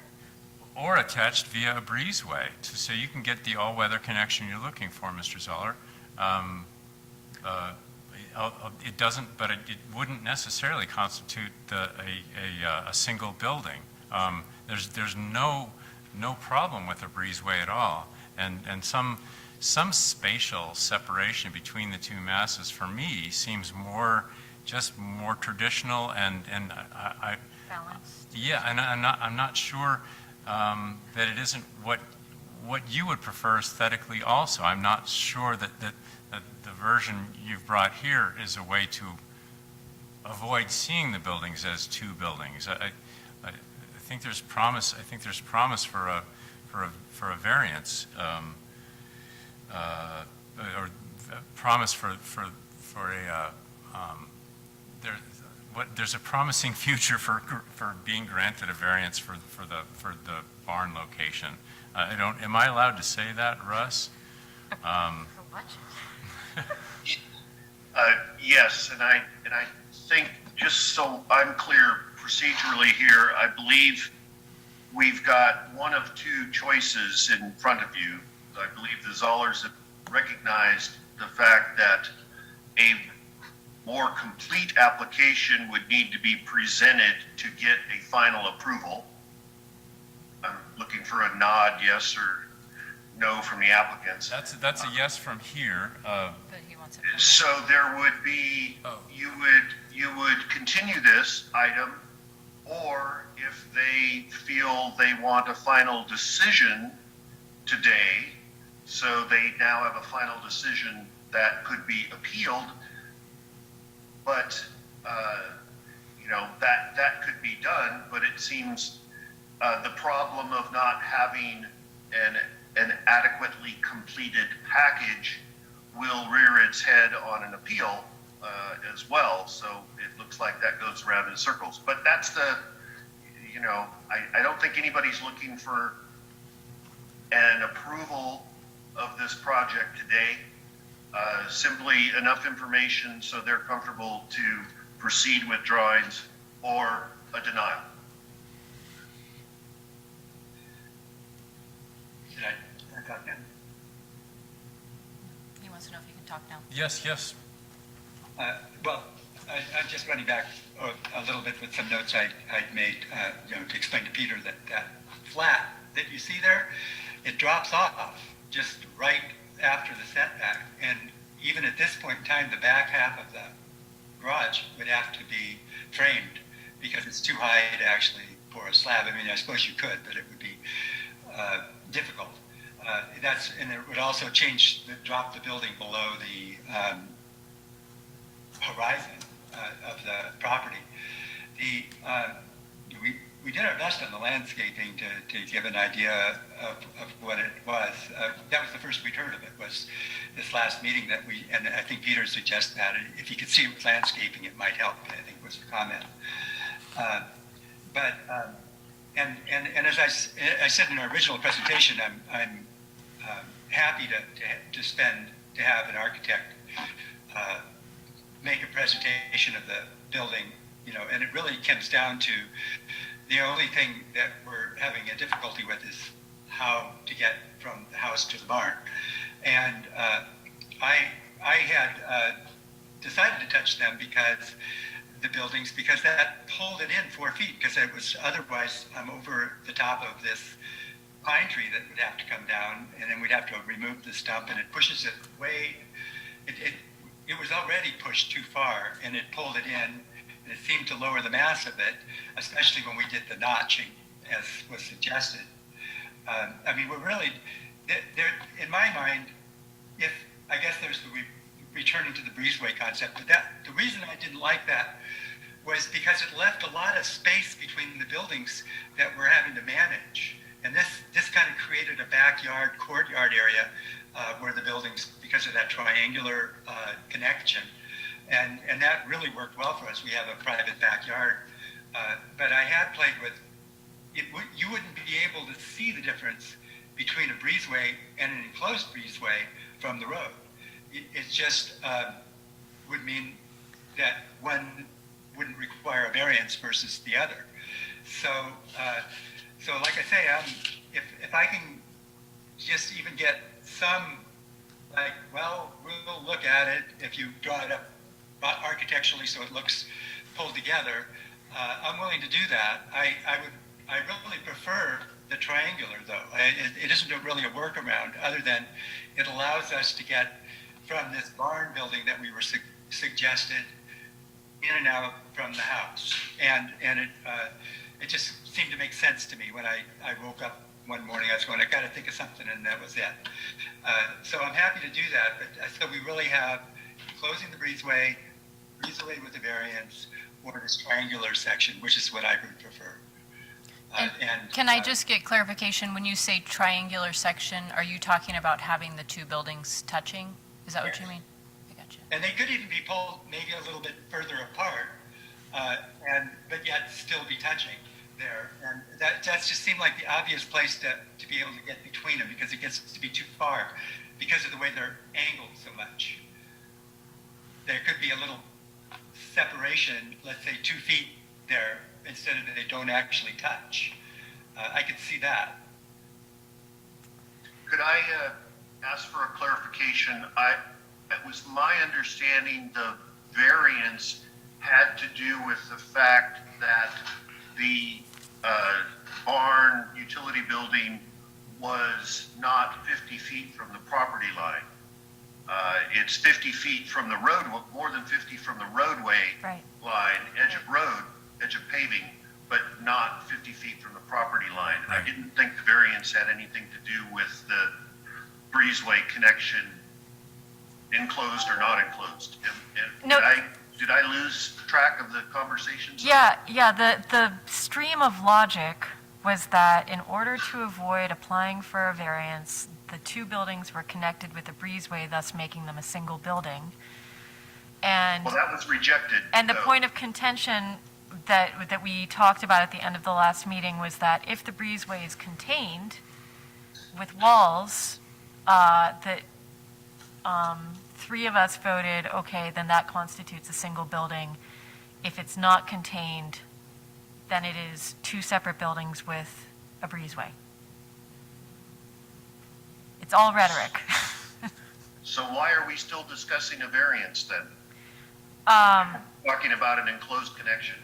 I think that is what's new today, is that the buildings were not connected, and today they are. Yeah, today they are placed closer by, tell us again how many feet, Greg? 10? 4 feet. Well, they're actually touching. So whereas last time they were separate buildings. Yeah, they were 4 feet before. Now they're not.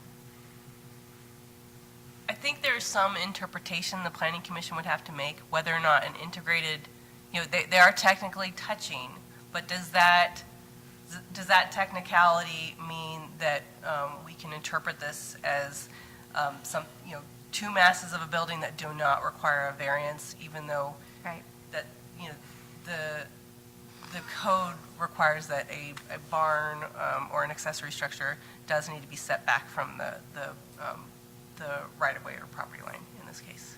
I guess where I feel like we're spinning our wheels is when one design request is met, a new problem pops up. And so it feels like we take 2 steps forward and 1 step back. And so we could take, the gray, interpret the gray and what that means in terms of how many buildings and so on and so forth. But my sense is that there would still be objection about now the design of the buildings, whereas last month there were not objections about the design of the building.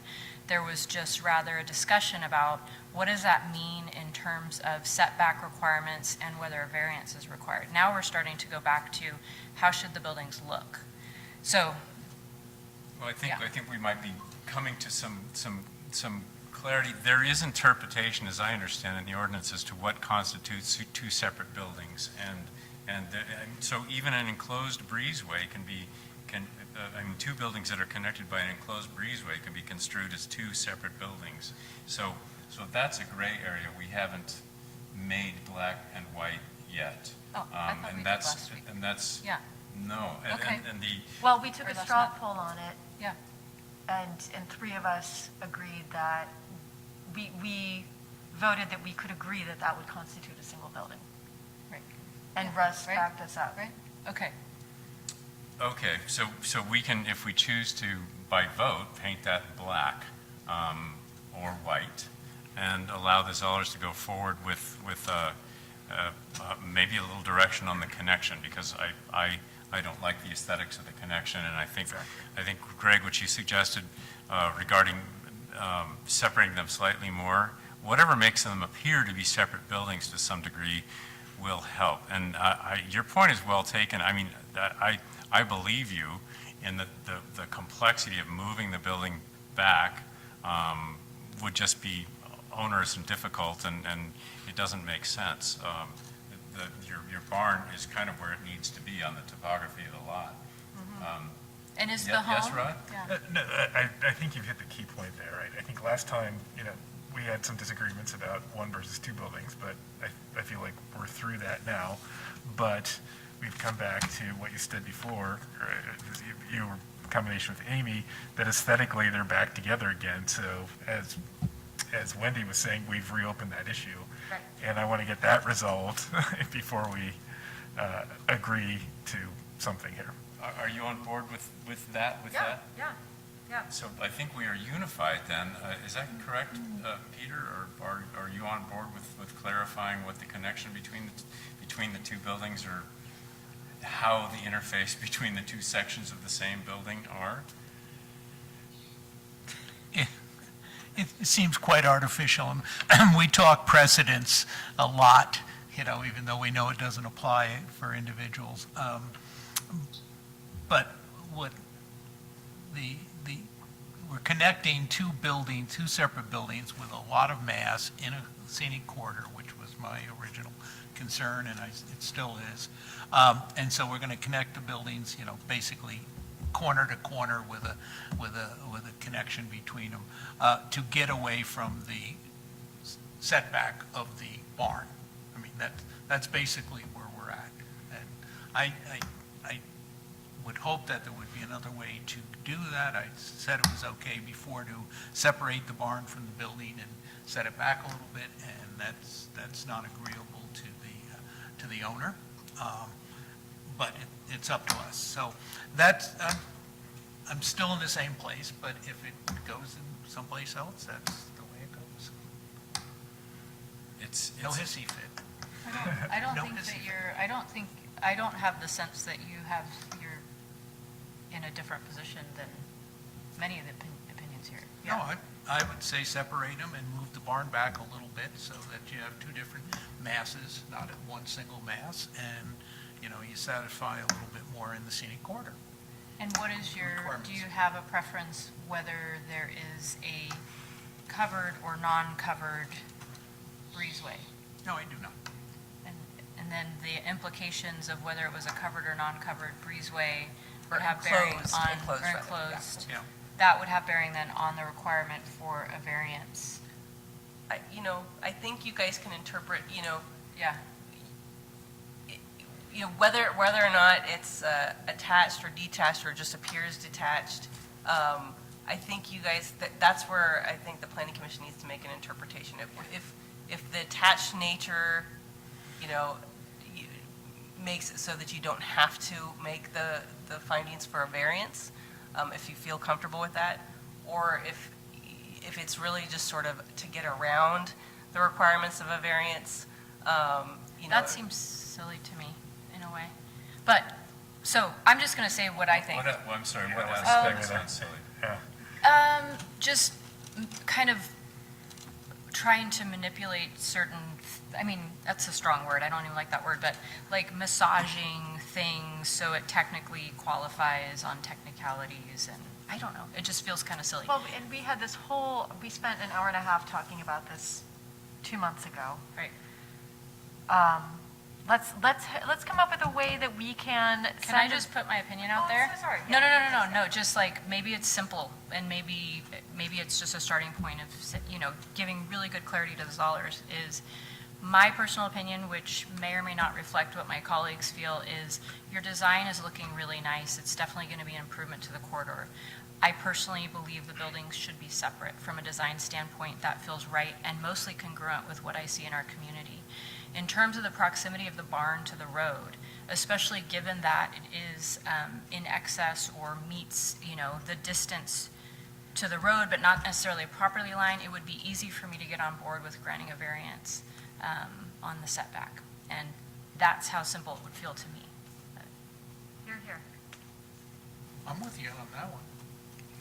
Separate it, move it back a little bit.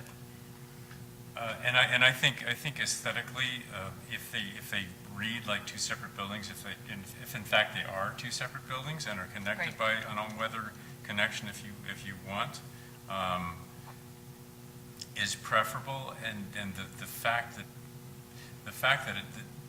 the practical difficulty of moving it back to where it needs to go to be the right distance from your property line is onerous and impractical. That, like, to answer an aesthetic problem seems silly, and I'm sure counter to what the Zollers stand for as well. Like, yeah. It's a waste of energy and resources and everything to do that, so two separate buildings with an all-weather connection, if you like, and granting a variance to allow the second building to be where it is would be the cleanest path and most aesthetically pleasing, and hopefully work for your needs, Mr. Zoller. And if they came back with architectural level drawings and schematics that also still were congruent with building codes and requirements, without new modifications to pitches and so forth that we would have to call out and notice, then it should go pretty well, I think. I think the key things that we've said here, just to summarize, are separate the buildings. I think there's mixed opinion on breezeway versus not breezeway. Right. I think, Peter, you want it set back farther, but I think the rest of us don't feel that requirement at this point. Did I summarize where you are correctly? Yeah, it's unnecessarily costly and difficult, I accept think, to do that. Okay. I don't accept the outcome, I accept. No, I understand. You accept the process. And There'll be no tantrum. So again, there's no problem at all with an all-weather connection. The reason for that is like totally understandable. So is that enough? Is that enough? And everything else aesthetically, you've done great work. The window trim aspect that you answered, the single hung windows, the siding. It would be nice to know where the solar array is going to be. That was an important consideration, in a previous version of this, where there was that single slope headed toward Broad Street with a, testament to technology on it that was problematic. So we'd like to know, I think, where the solar is as part of what comes back. The South Margaret, or garage roof, Yeah. So I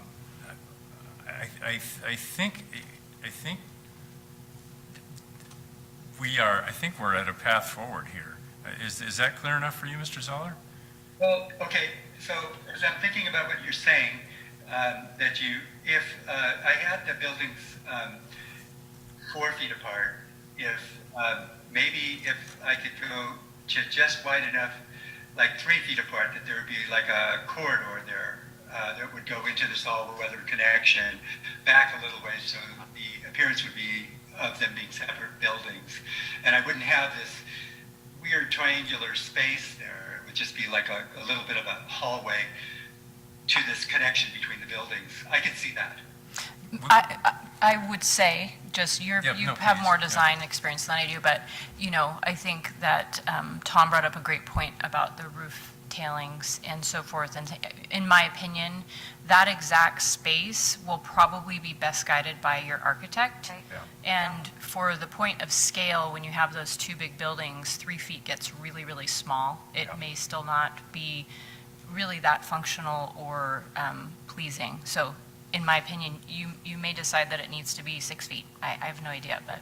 I think the whole point being, we wanted to read as 2 buildings. And Correct. to Wendy's point, that may be too little to read as 2 buildings. Right. Is that clear? I think we're all in agreement on that it really does need to read as 2 buildings. And I say this with trepidation, but you'll like it better too, aesthetically. Right. That's what I think. And I think that gets us better into the scenic corridor requirements of mass. Yeah. Thank you.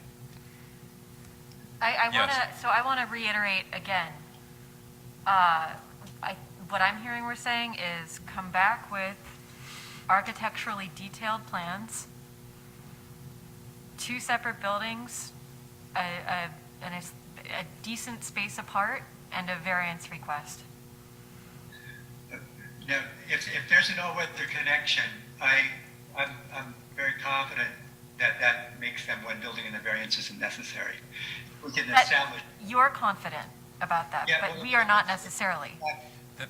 That's one of the concerns we all have, actually, Mr. Zoller, that it's we're granting ourselves a convenience that we don't really agree with to avoid, so that you can avoid a variance application.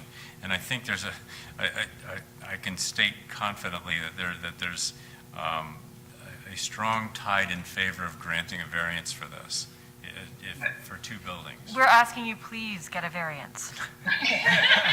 Please. Because things like this, though they don't set precedents, de facto precedent, they do kind of set a precedent in terms of the expectations of future applicants. And it's at a couple of meetings ago, Commissioner Ermshar brought up the point that we don't want to create a minefield for future commissions either. So as clean as we can stay on the law, on the land use law, the better for the city, for the future aesthetic of the city.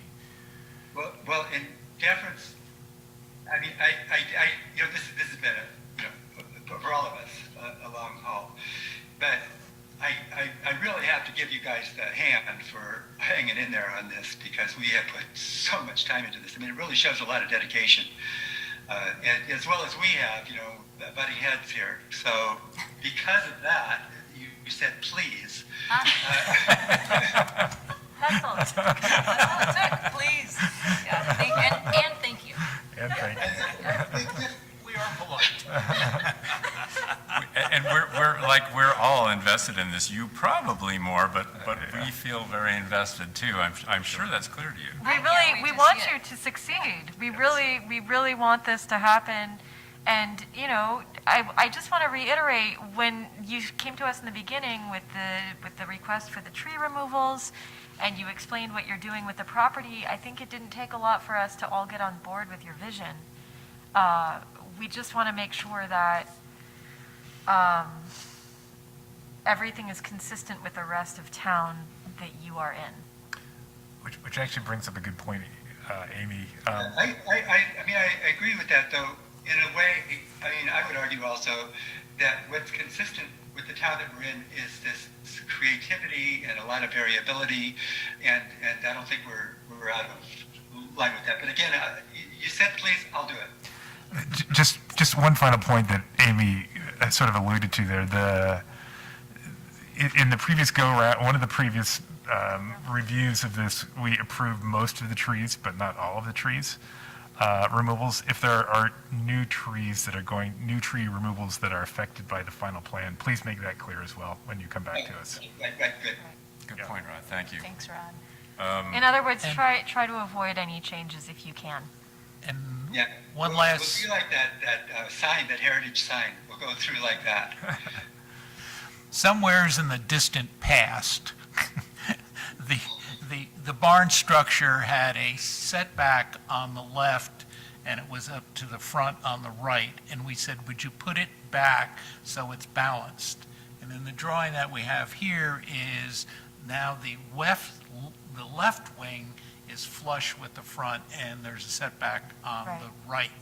So, do you know what I'm saying here? No, Actually, no. there is a slight setback on the left. A slight one, yes. And it was flush before, so. And they set it back No, for us. I thought we asked to have the setbacks be equal. Is No. that not true? I don't think it was. But you raise a fair point. Should we let them know exactly how much we want it set back now? I would like to know how much it is set back now with dimensions. It looks like it's set back 1.5 feet to me. Yeah, I was thinking 2 feet. That's on the left.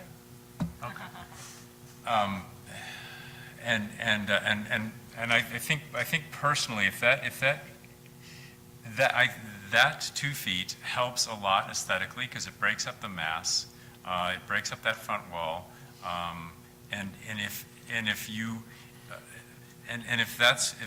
having it limited to 2 feet affects the use of your building plot, I'm fine with it as it is. I think we need to say that things are fine at a certain point. And you made the improvement, and it's enough for me.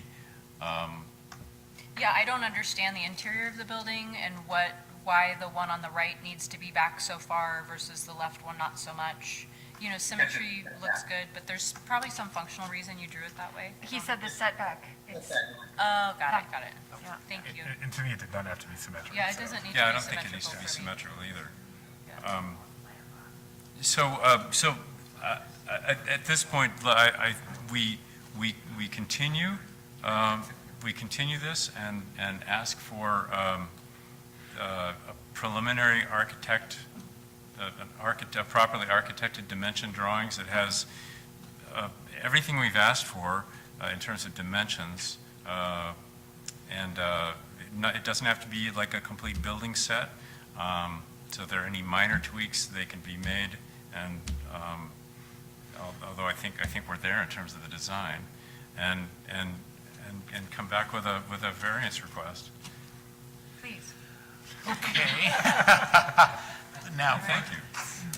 obviously, we should move this with a motion, and I would like, can we get Amy to summarize what the recommendation thanks, is Peter. for the next iteration? Well, the final, what I heard summarized was that you would like the buildings to read as 2 buildings, whether that's fully detached or possibly by a breezeway, but let the architect kind of guide that decision about exactly how distinctly far apart, and again, let the architect guide how that, but they should read as definitely 2 buildings.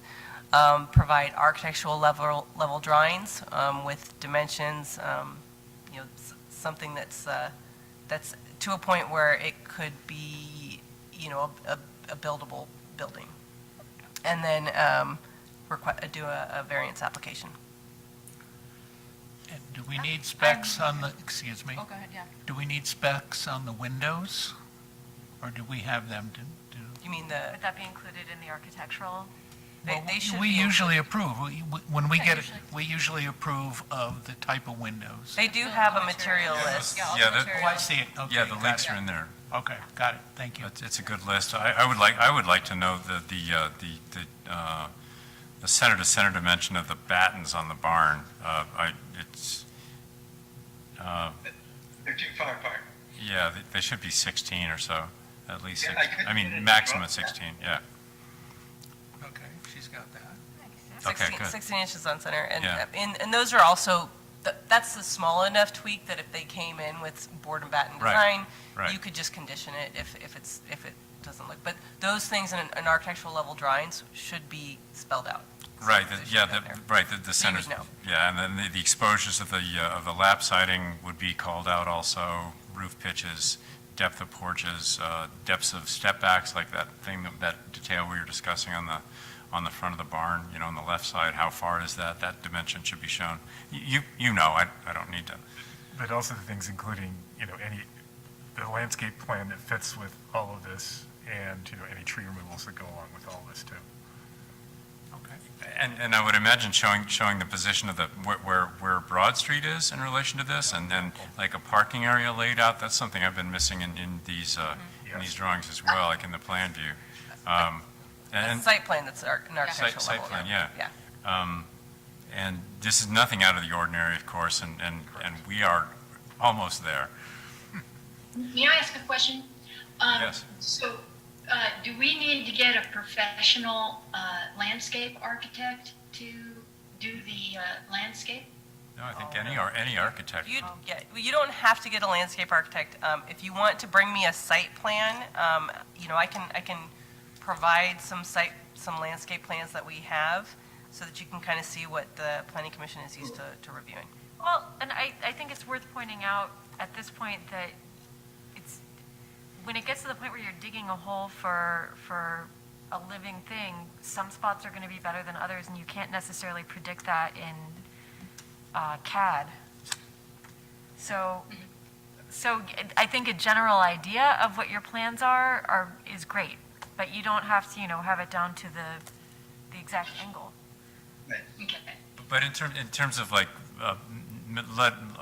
being sure that we're clear on what the aesthetic of the overall what your overall project is, knowing where the driveway is and how the parking areas interact with the buildings, it's very helpful Proximity to know. Yeah. Oh, yeah. No, you just mentioned it. The next drawing should show the driveways, right? Right. Yeah. Right. And a professional level site plan should show driveways, all existing and proposed improvements. So all of that's reflected in your notes? It's referencing the application architectural process. drawings, yeah. Can I move? That we continue till when?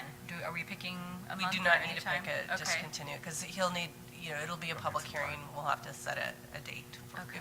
assuming he goes with the variance. Okay, I move to continue the Yes. application, and anything else do I have to say in reference Nope, to the move to notes? continue. Okay, we're just going to continue it. It should say based on the. Okay, Based on the direction Based on the provided by- directions on the big, yeah. perfect. Based on the directions summarized by staff. Yeah, and provided over the provided whole during- discussion. I'll second it. Yeah. A second. Yes. Let's have a roll call on that. All right, Commissioner Van Zandt, Okay. Commissioner Brown, Yes. Commissioner Ermshar, Yes, please. Vice Chair Cobden, Oh, yes. Please. Chair Knight. Oh, yes. Sorry. I mistook myself for vice chair. Limited yourself, yes. I just keep expecting to go in like sequential order. Yeah. So are we good, Mr. Zoller and Lori? Yeah, I'm feeling better about it. Okay, good, Great. good. Thank you. Thank you very much. Thank you. Well, thank you. Thank you, Russell, for your guidance on this. I would would like to suggest a recess for 10 minutes. Thank you. I second. I'm going to gavel that into being. What? Aren't you glad your guys are here? I think you're losing me on this one now.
moving on to agenda item number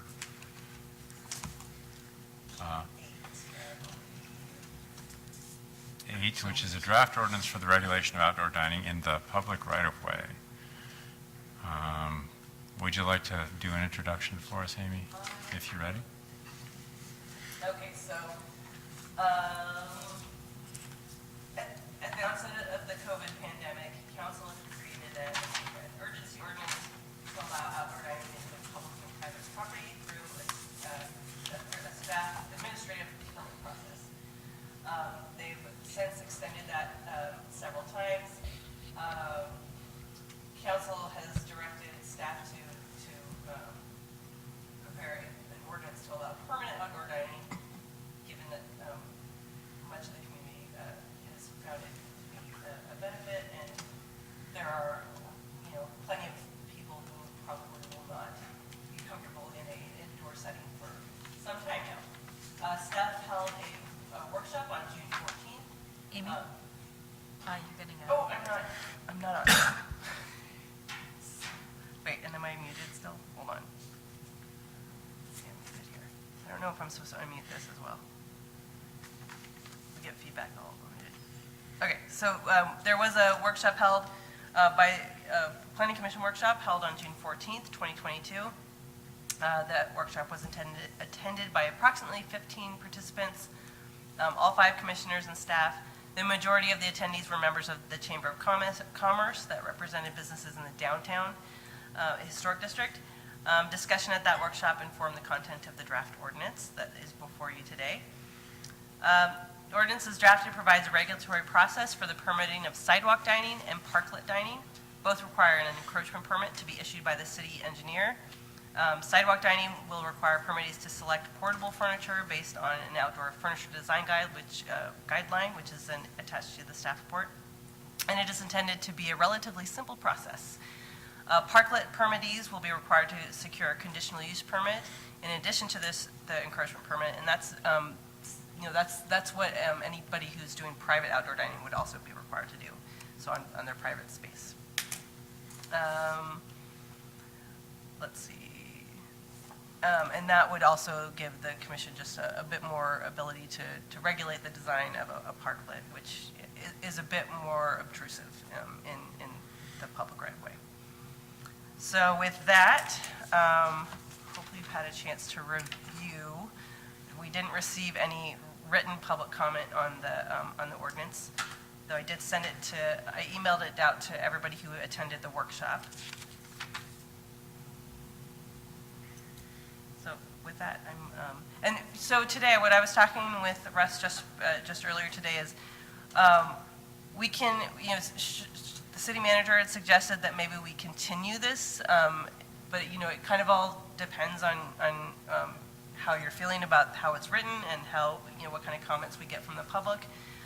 If it feels like it's, there's just small changes, you're certainly welcome to make your recommendation today. If you feel like there's quite a bit of direction that you want to give me to make changes, we can do that and bring it back to the August 18th meeting. So I'll leave that decision up to you.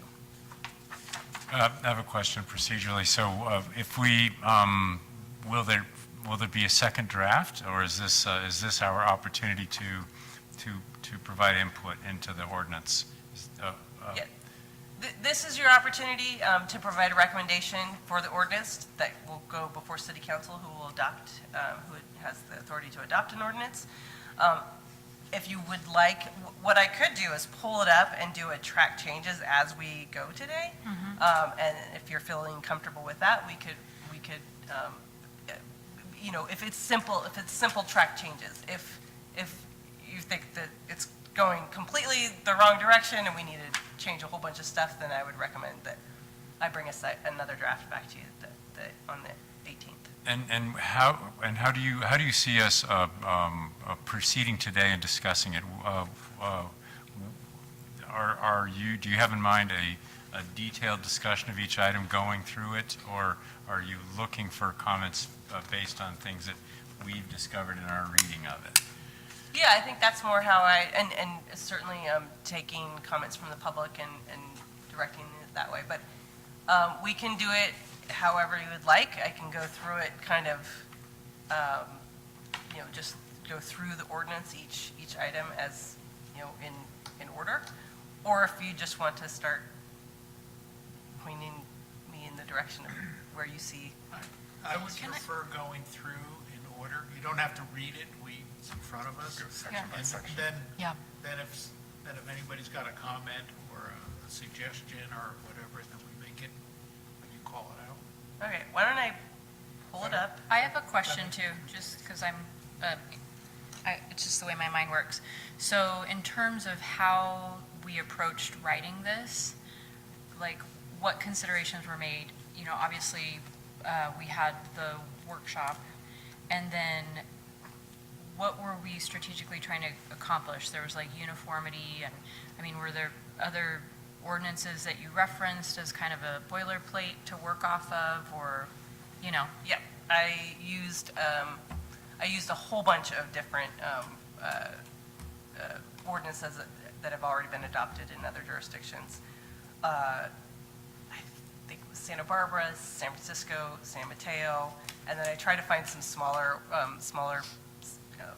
jurisdictions. I don't remember who all, but I pulled up a whole bunch and just pulled things. A lot of them had similar requirements, and so, especially if there was something that was uniform in all of them, I tried to pull that in. But there's a lot of room for us to cater it to, our specific aesthetics. And then, of course, the workshop, I took comments from there and kind of tweaked it some more with those comments. I think you really did a good job of referencing the stuff we discovered at the workshop and answered or indicated how it was answered in the ordinance. That's a really good piece of work, very helpful.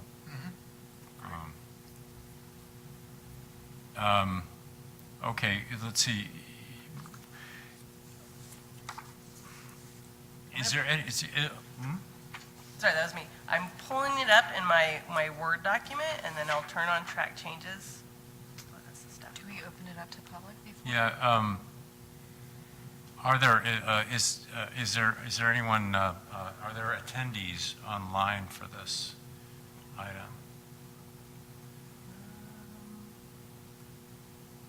We do have some attendees. Do you want to open it up for public comment right now? Yeah. Okay, if there's anyone who wants to comment on the draft ordinance for outdoor dining in the public right-of-way, please raise your virtual hand. And you can raise your real hand as well. Do you want to go with real hands first or virtual hands? Let's go with real hands first. Yeah, Yes. I like that.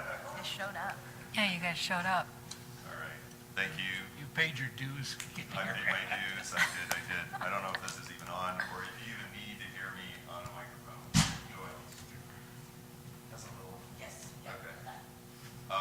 So I pulled all the numbers that are directly impacted. Melissa chose to come herself, and I spoke with Java John's and Classic Cafe. Those were two businesses affected by this ordinance that didn't have the ability to come here. In both those cases, they feel they understand the regulations related to ADA, et cetera. They find for themselves personally that it is pretty cost prohibitive, and it's very unlikely that they will pursue it. That's just, information for you. It's not a judgment or a direction, from the public. It's simply that's the reality that they face.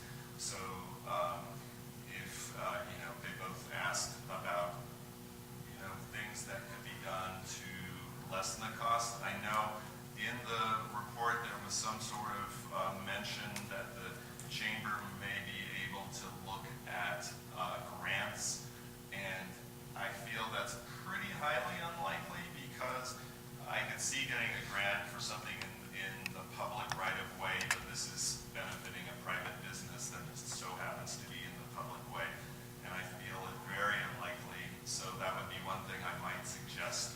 I mean, sure, I'm happy to try, but I think there's close to 0%. I don't know, Amy, if you found any other models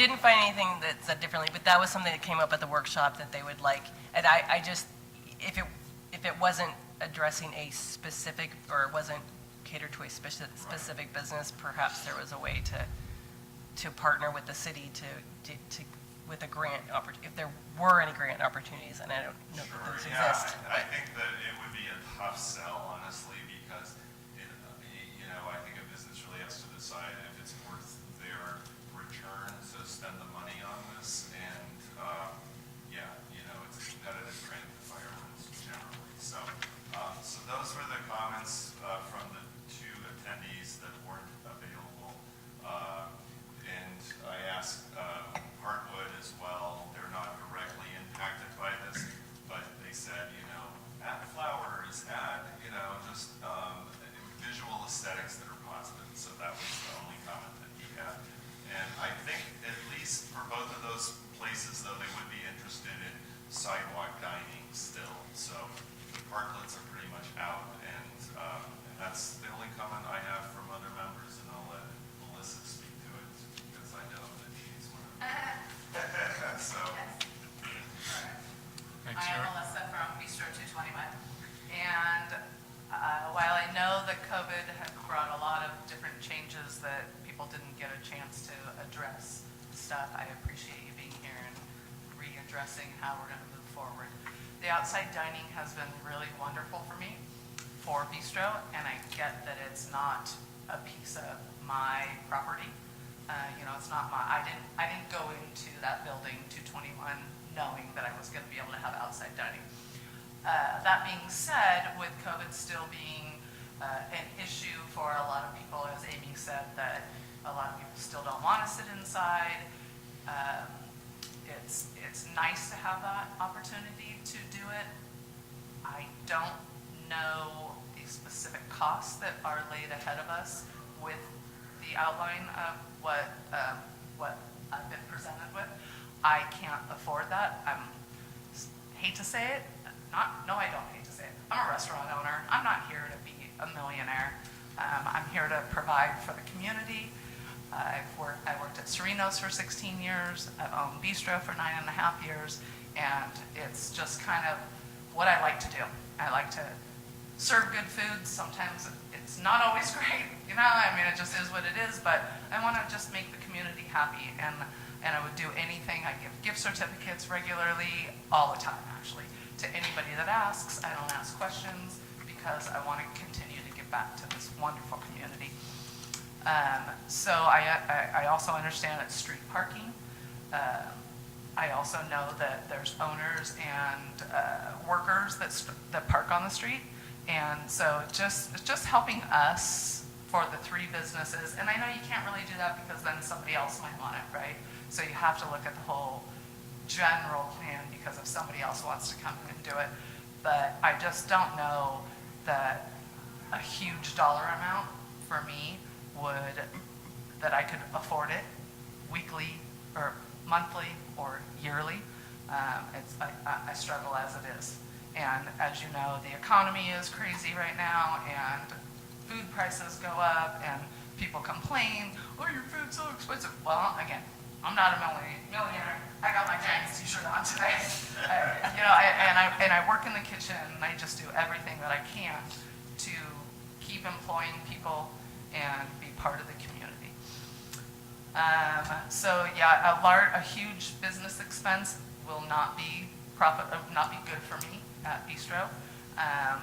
Doesn't mean that we won't stay there.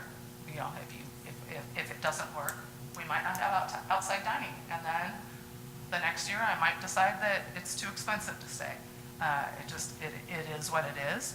I totally get it, and I love that I've learned in the last 6-7 months about what this actually entails with ADA, and we've all been lucky enough to get through the COVID situation of not having crazy regulations on things, and so I'm very appreciative of that.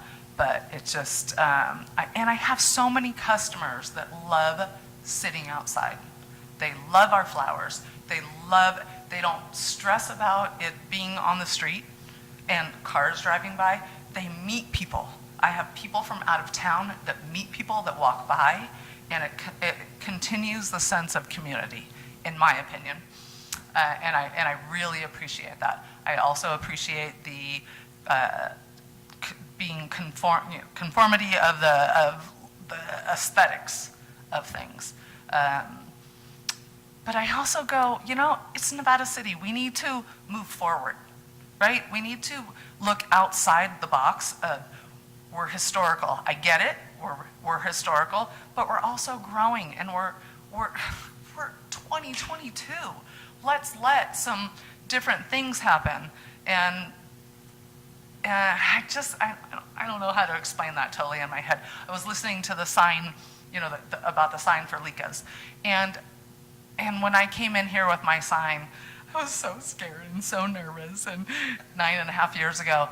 And I know there's ordinances, you have your policies that you have to follow, but I think that moving forward also in the years where we are, that's okay, but keeping the uniformity is okay also. I don't know how, that's hard for me. The colors and this and that, and keeping everybody looking similar and making our town look nice is definitely very important to me. So let's see. What else can I say? I have a question. Oh, yes, please. I have a question. Is your business, do you have a room on the sidewalk for dining there? Do you have room for tables there?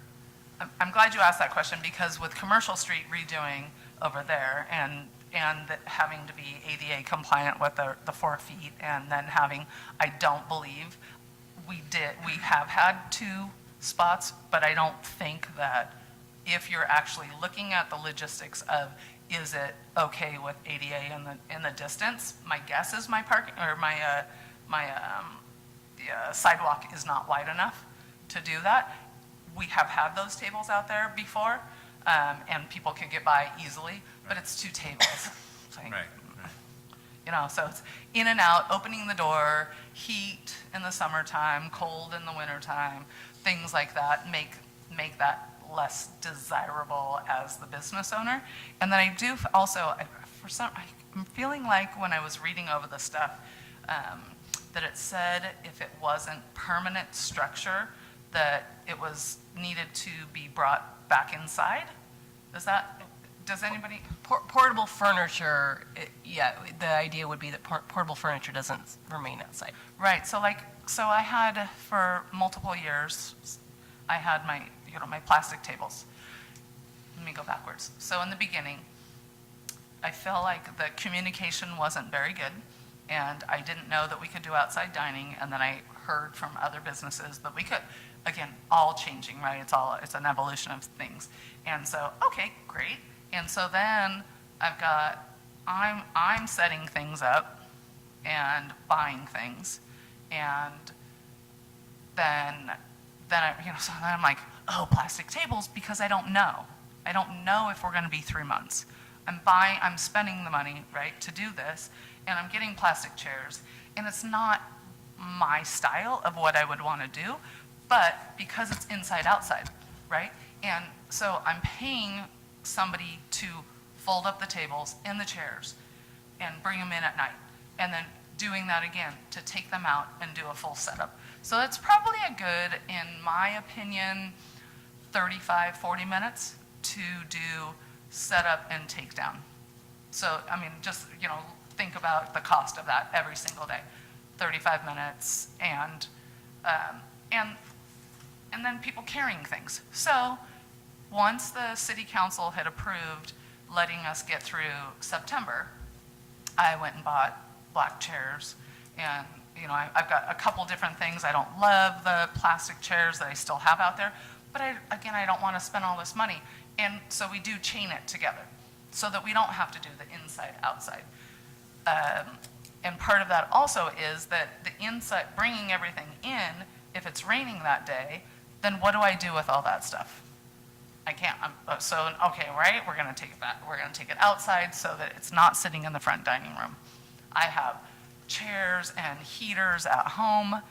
Again, fine, that's my decision. But it's the logistics of, inside, outside is, has been difficult, was difficult, and that's why we went with the chaining the tables and chairs together. Did I answer your question? Yes, you answered mine. Did you have a question also? I guess along those lines, I'm really appreciating everything that you have to say. It's bringing up many questions for me about the timing of these plans and the impact that it would have on local restaurants. And I wonder if there's a way that we could strike a balance and try and be strategic about what would set up our businesses for success in a strategic way where we can get to the point that we get these parklets and they look the way that we want them to, but be realistic about the cost it's going to have on our business and the pros and cons and the trade-offs of whether or not it's going to be setting them up to succeed or have to move out. What I'm getting here is actually that maybe we're not as far along as we want to be or think we are. I don't know if the rest of you have. And what, sorry, can I ask a question? Because you're talking about the parklets, and we have our three places, Java John's and Classic Cafe and myself, and if the parklet is intended to be built a specific way, what happens when somebody else wants to do it on Broad Street, and is it like a structure that's already built and then they get to do it, and they do it, and that's where I'm going in my head with feeling, wow, there's so much that goes into this, and what if a clothing store decides they want to go outside? I don't know the answers to that, if you even know those, but if they wanted to be outside and do their situation, those are the considerations I think that need to be also taken. How does this end up happening for the next place that comes in?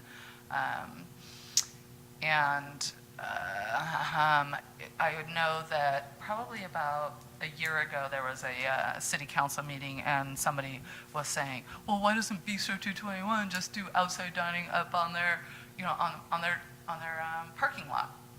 Well, my two answers to that is, There's a big dumpster. There's dumpsters. We have 5 parking spots. So my 5 parking spots then become people going, my staff and myself going out and taking up the other parking, right? I mean, that's people also have complained about not having parking in Nevada City. But I actually have 5 parking spots for my employees. If we have small cars, we have 6, and we take up that spot. And so if we paved my side, which is really only 1/2 of that huge parking lot, the other guy owns the other half. It's not part of Bistro. So that parking lot is only split in half. And I don't know if you've ever heard, but he was upset and he put boulders down the middle of it, and we had to pull up on the curb to be able to pull in. So that's not doable. And I mean, I go over so many times how I can make it different and have outside dining. People love it. People love the street. They just do. People ask me all the time, who should I call? What do I do? And I say, it's kind of in their hands. And they understand, all these different people have different opinions about it. So it's just, I just feel like we succeed, we do better at Bistro 221 because people are still not comfortable eating inside, and people really enjoy sitting outside and enjoy the traffic that goes on in Nevada City. More questions? Thank you.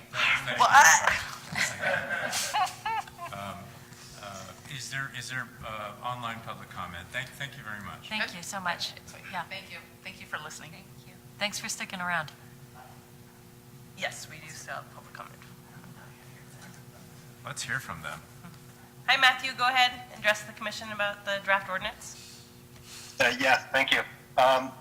first and foremost is safety. I'm concerned about having people out near traffic with the way people are using their automobiles nowadays. It seems to be a lot of aggressive people. I've brought this up before. I'm an outside person, so I do everything outside as much as possible, and outside dining is awesome. But some people take really good care of their areas, and other people don't.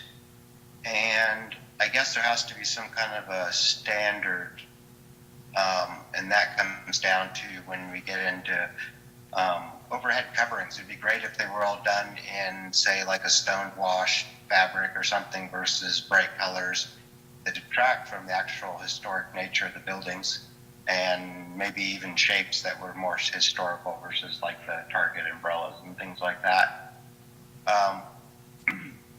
One aspect I don't like about it is that it's like public property that's been given to private businesses that, in a way, it's kind of like picking winners and losers.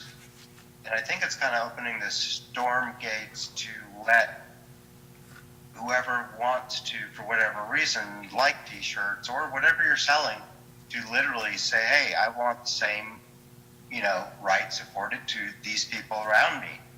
And I honestly don't see how you can stop that once it's opened. So those are some of my main concerns about it. But the upkeep of the different areas is definitely a concern, because during the tent phase in Nevada City, some of them just kind of became storage areas. Thank you. Thanks.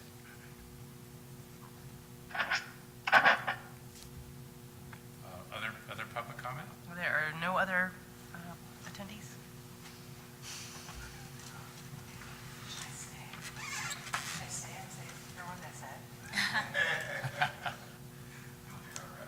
Up to you. You can replay it on YouTube too. Yeah.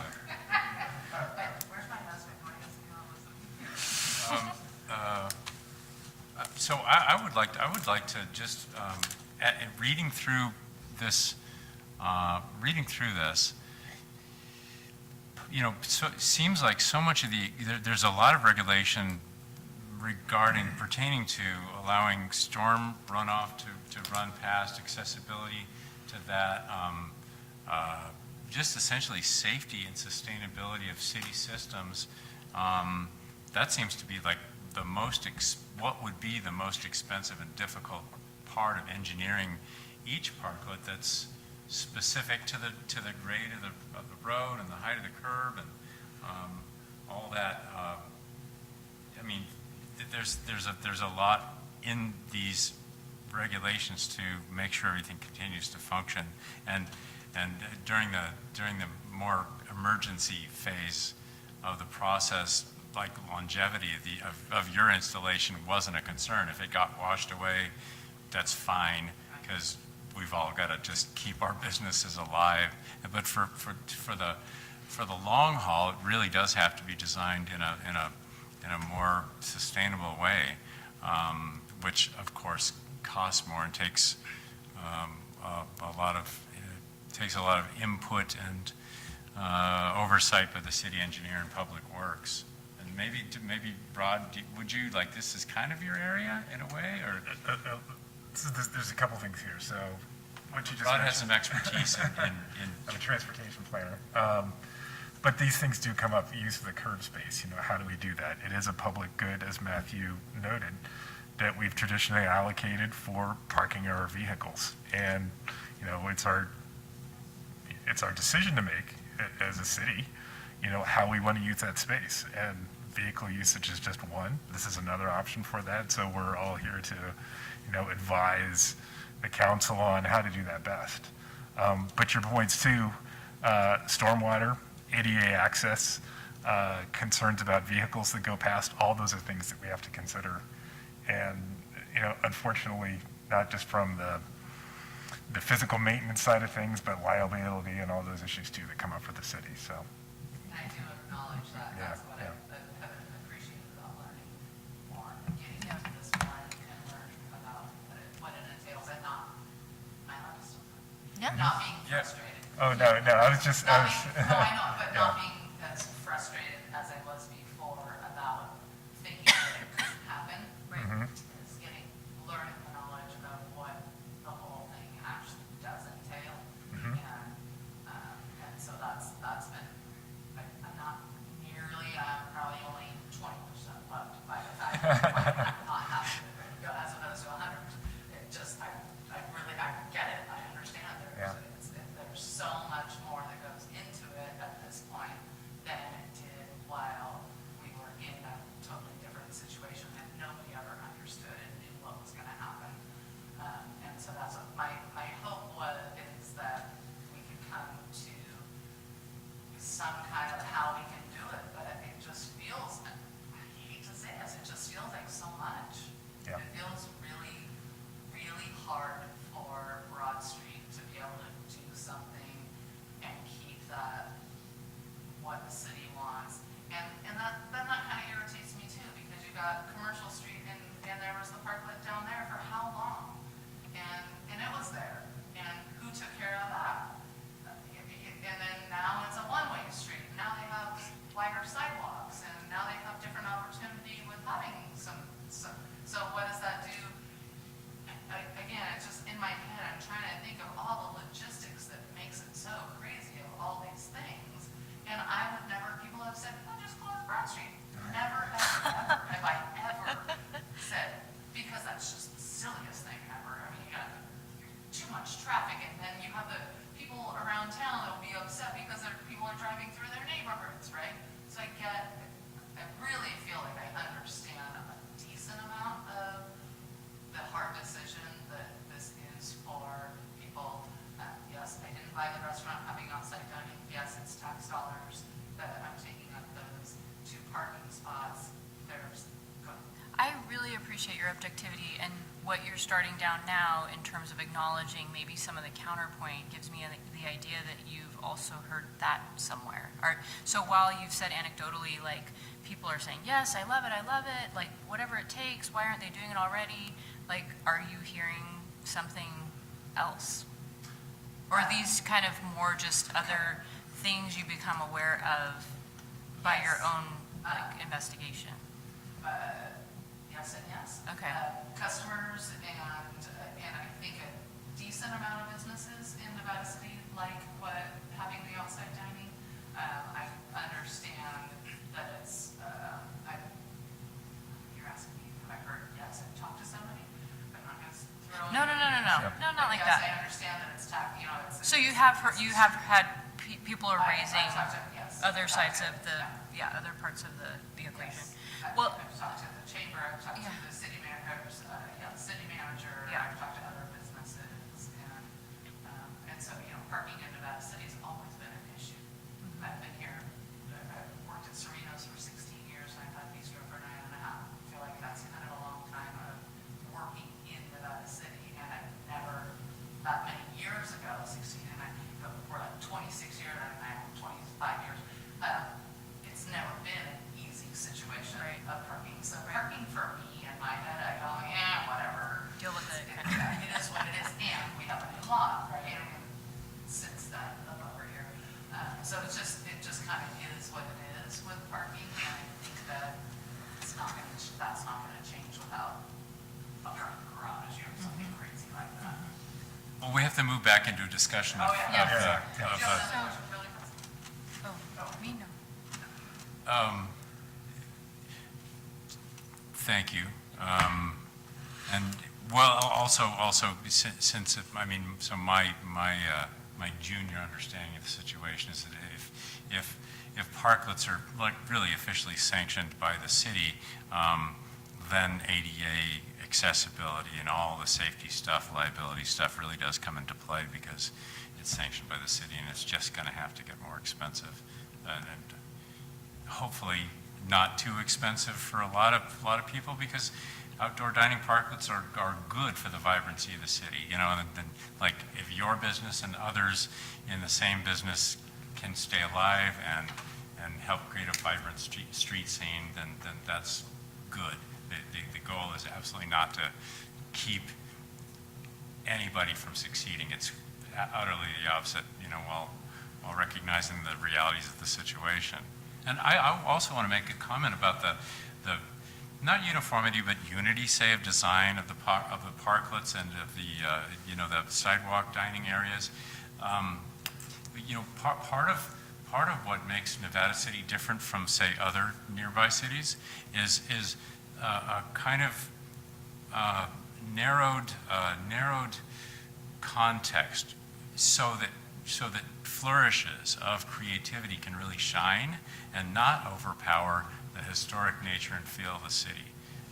Like really the star of the show is the historic feel, and there's still plenty of room for color and excitement, but its overall volume is reduced, so we can still hear the feel of the city, if you want to use an auditory, metaphor.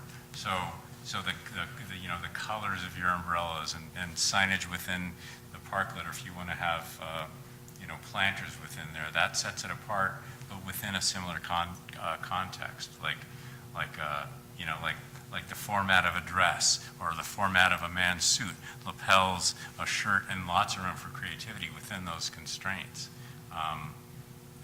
That's my diatribe on keeping the overall context narrow, which still leaves plenty of room for creativity to shine. And then, well, possible, I mean, that, I'm creating more sales tax revenue by having the outside. Yeah. So that's big, in my opinion, that, yes, I'm not paying for those 2 parking spots right now, but I am creating a lot of more sales tax revenue for the city. You know what would be really helpful on that note is if we were able to maybe conduct a study of businesses that are currently serving outside and what their profits are due to those outdoor seats. Immediately what I'm thinking is that we need to be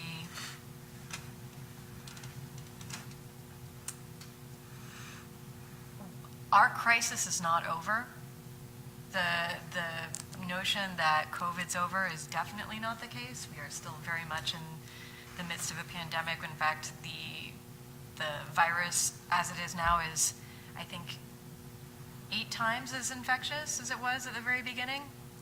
And I think it's really important that we keep that at the front of our thoughts, especially because so many customers want to eat outside for exactly that reason.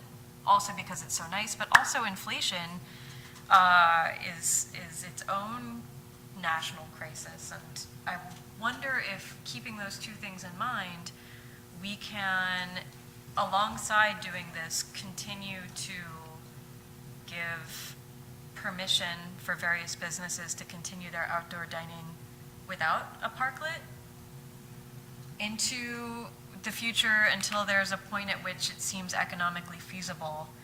Think of it this way, right? If you have the money and you know that people want the dining experience outside that's going to be sleek, it's going to be consistent, they're going to pay the money to do that. But on the other hand, we want to make sure that we don't have empty restaurants. And I wonder if it's going to be too aesthetically jarring for us to continue the hay bales and the non-conforming seating for another year or so until we can reassess where we're at. I might just interject and say that's probably more of a decision for the council council. decision? But you can certainly make a recommendation to extend.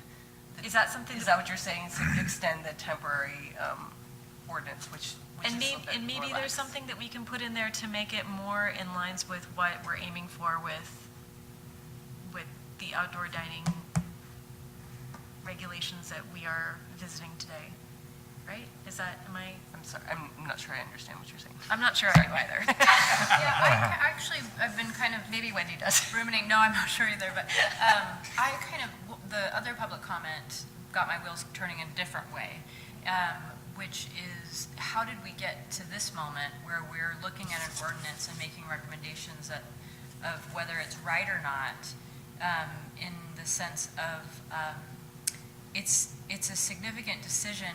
I don't know if the residents are supposed to weigh in on public use of parking spots, or if that's really something that just gets decided on, or, Well, it was a notice public hearing, so, it goes into the newspaper, Yeah. and yeah, you have to be paying attention, I guess. We don't send a direct notice to every resident of the city, but it's in the newspaper and in our agenda packets.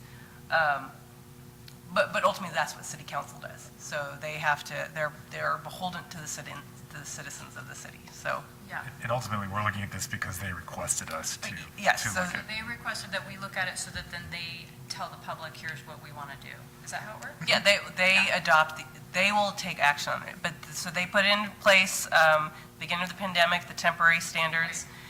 They've continued it. It's set to expire at the end of September. That can extend, but that would be at the council's discretion. They can elect to extend those standards for as long as they feel like they need to. They did direct staff to come up with an ordinance for permanent dining, and they requested that the commission weigh in on that recommendation, so. And there needs to be a regulatory framework for these Yeah. uses. Otherwise, dangerous conditions can be created without Right. some means There's of liability. regulation.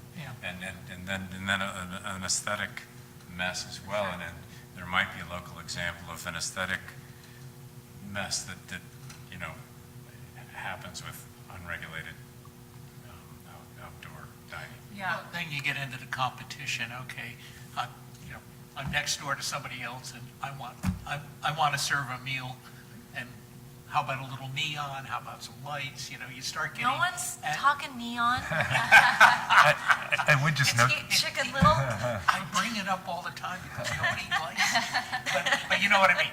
In other words, things get out of hand, and then there's not uniformity, and then it starts looking. I understand the point of the ordinance.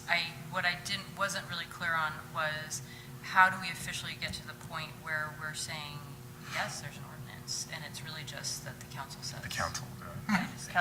We can do nothing today. Yeah. It will be recommended as written to the council, and they adopt it. I think your point, though, is important, that just for context, that, the use of the curb space and that decision is a very big policy decision that And touches on a lot of things. What is the economic impact? I can think of pros and cons on all sides of this, and doing exactly. it anecdotally is not really that informed. I feel like there needs to be some sort of economic analysis. A study. I guess I'd also note, though, that, the council asked us to look at this decision. There are many other aspects of that. You could talk about the essential subsidy that we give to on-street parking today. There's the direct economic impact, the businesses that do it, but there's also the spillover to the other businesses. Given all this other thing, I would urge that we come back and focus on what the council's asked us to do and give our recommendations on that. Yeah, on just what is the look and what is the design. Right. And the council will take up the fee, so there will be a fee associated with the city essentially can't just give away a public amenity. We do have to take in some kind of fair share for that. Well, I mean, use. there's an economic impact if it isn't allowed, and there's an economic impact if it is allowed, right? So that's the thing, is like, everybody's got an idea of what that is, but do we really know? Yeah. And probably the installation cost is much greater than the fee that will be levied by the city, but there are, administrative costs, and it also makes it more equitable, so that businesses like yours that won't make use of parklets are in a way compensated by the city being compensated. Well, they're benefiting from other people paying for the parklet. I would imagine by having increased foot traffic, more people that's the running on the spillover street. effect Yeah, that is they're getting spillover benefits. Yeah, and enhanced vibrancy, essentially, that attracts folks. So it's a dense calculation. I wonder, is it within our purview to make a recommendation that there is like a pool to draw from that different businesses can collectively take advantage of at the city level? You mean Pool of what? Money. Oh, to help fund, like, okay, so if we have the more parklets, presumably the more benefit for all the shops, all the commerce, is there a way that we can think of that on a collective level to help restaurants that are already making profits off of outdoor dining that might not be able to anymore if there are these, do you see where I'm going with this? I see where you're going with it. I would just note that not every business may agree that they're getting benefit out of it. I'm sure there are some who would rather have a parking space out there. Sure. And I'll just throw in that our area of concern is aesthetics. Yeah. And your voice would be very ardently listened to at the city council. I think I have TV that night. Watch something. Yeah, right. It's riveting. You can send them an email. So, all right, well, Okay, guys, I'm sorry, guys. Let's make it No, look no. good. Well, but I guess just to drive it further, yes, our purview, thank you. Yes, we are dealing with aesthetics, but we are also dealing with planning. There are other aspects to planning that are not just aesthetics. And part of the reason I'm asking this question is it just feels like putting the cart before the horse, but I guess sometimes you just have to work, two separate streams trying to get to the same place. And then what if we decide it's not economically a good thing and we did all this? I guess it just feels like. You could recommend that we don't adopt this ordinance. That could be the planning commission's recommendation. This seemed to be, this came out of desire from the public and the council, so I'm not sure I would recommend that, but, but yeah, and, each individual business would have to determine whether or not it's, they serve and, and price out their service in a way that makes it viable for them to do these kinds of improvements.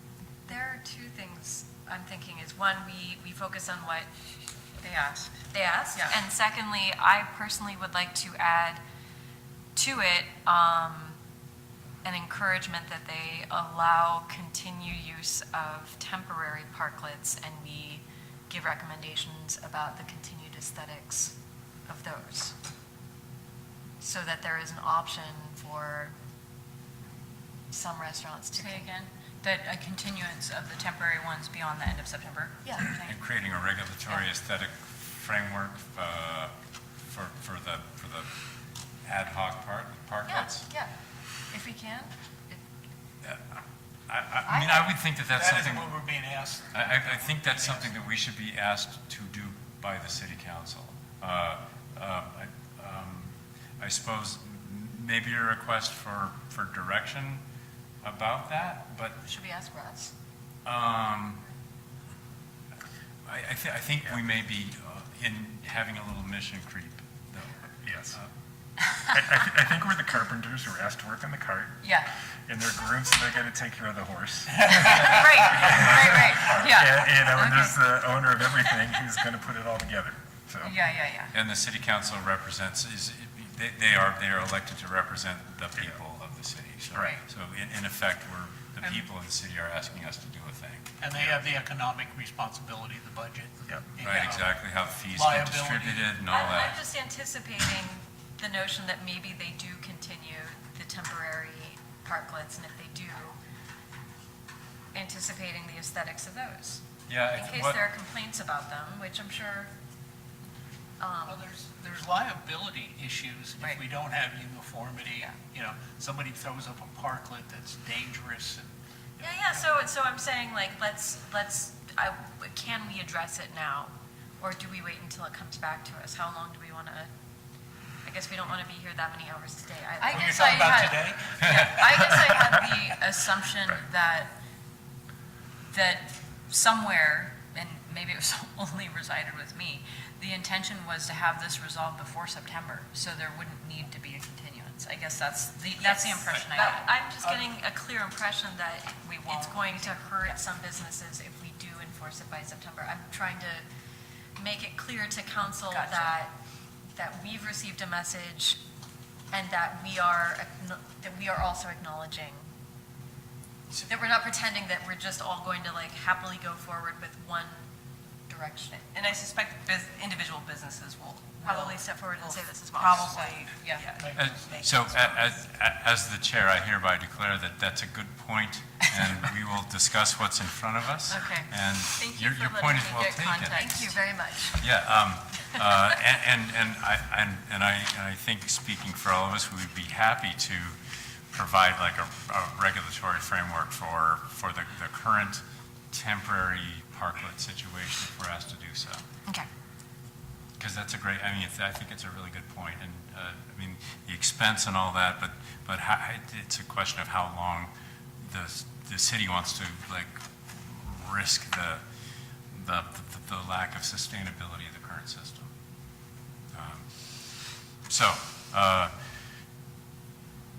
I wonder if Russell wanted to say anything at this point, or if he was Shaking his just head. poising himself? No? Okay. Just getting on deck.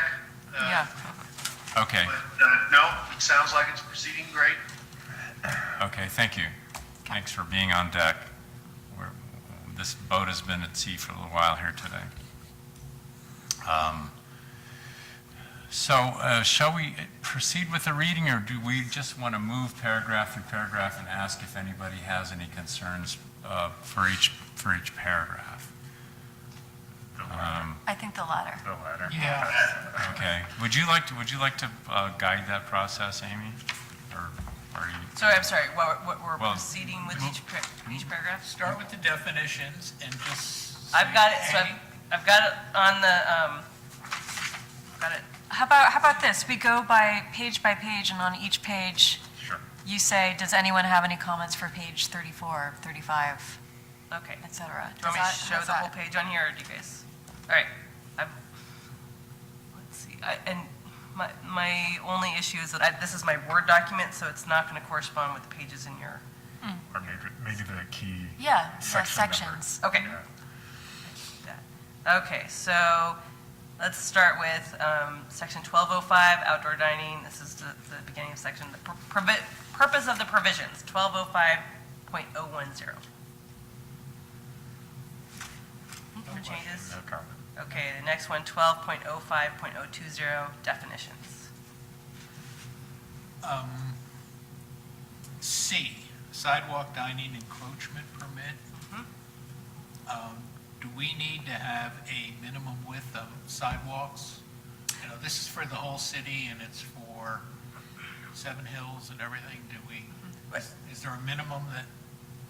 Well, there's a minimum clear path of travel you need to maintain. 4.5 feet. Yeah, and that's there's not a, I mean, I suppose you could probably, depends on the furniture in that. So you subtract 4.5 feet Yeah. from whatever's in front of you? Exactly. Okay, Yep. sounds good.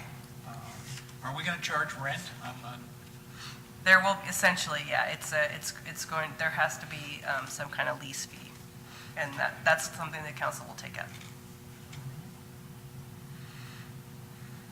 And that's covered by a later section too, right? The specific widths are in a Yes. later section. Okay, page 3, starting with F, going down to M. Is that where we are? Oh, sorry. Any other definitions, issues? None. Okay, so 12.05030, operational standards applicable to all dining encroachment permits. I had a question about D. Me too. The distance seemed large. I mean, if you think of a parking space being about 25 feet long. Okay, That's yeah, about- permitting, and I will say, I shouldn't write it as a public comment, but there was someone who just addressed something to me that said they felt that this was also. Where did the 100-foot radius come from? I believe that was from San Francisco's ordinance, so you can certainly change that. It's windy there. Yeah. What I immediately think of is, say, someone at Nevada City Classic Cafe, 100 feet away from them is like the National. It's Bistro 221. It's on the other side of the street. And then you run into a situation where they're like, hey, like, we don't want to have to pick up our neighbor's trash. Yeah. Or vice versa. It could go in a great direction or it could go in a bad one. I would Yeah, say we're open to whatever. 10 or 12. Maybe, how about like 30 feet Yeah, I was on gonna the say 25. sidewalk or to the next parklet, whichever is closer? You don't want to do a radius? Well, no, because the distance on the sidewalk, like, it's all about the way that people walk, right? So if someone's like walking past and then they drop some trash from their table, or it blows or whatever, they're not going to be necessarily doing that the same manner in the street. Well, Do you think? some people, I mean, people jaywalk all the time. I'd be fine with a radius, just, I would love the town to stay clean. But, Or one parking space on either side. yeah, something like that, yeah. Which is roughly 25 feet. I'd go for 25 feet. 25-foot radius. radius? Yeah. Okay. 25-foot radius. Great. The more reasonable it is, the more enforceable Yeah. it is. Yeah. The more likely it's to be followed. Exactly. That's a really great point. I mean, is it deliberately loose, item C, proper and adequate storage? Like, that, is that, it's not, what is proper? Does everybody know what that means? I think it just means that there needs to be, so we had some of the temporary dining where they didn't actually have like a vessel that could take, say, a pizza box. So there was just boxes left out. So they just need to be able to accommodate the garbage that they create, or that they're, Some sort of garbage can. yes, that accommodates their particular type of It garbage. can't have a little tiny lid or whatever. Yeah. What happens to that debris Yeah, it should at be. closing? They put it in the dumpster and back. So, well, shouldn't then there be language that Yeah. pertains to bringing it in or disposing of it at closing time? Because there's other language about closing time. So, Should we deal with that at the closing time one or in this sentence? Maybe it talks about the garbage is owned by the business and something like that, you know? proper and adequate storage and disposal of debris and garbage shall be provided and secured in an enclosed building after business hours? Sure. Well, I don't Enclosed care if business it could be in building their dumpster, or appropriate. Yeah, it doesn't need to be in wherever the they put their building, trash. yeah. And removed. The and gist removed- is it and doesn't go removed- in the and city removed at the- garbage at the- cans. At the Oh, Do closing. you get what I'm saying? Like, Okay. they're not supposed to go put it in the city garbage cans, right? It's Yeah. not city garbage. Okay, proper and adequate storage of debris and garbage shall be provided by the business and secured Or within. should be the responsibility, is the responsibility of the business? Shall be. Well, it makes sense. I mean, they're not Yeah. going to let the garbage can overflow and it's going to hurt their business. I don't Well- know. I see it all the time. Maybe I'm being too optimistic. Yeah, it depends on the business. Good point. All right, let's just say secured after the. Business hours. Yeah, after the business is closed.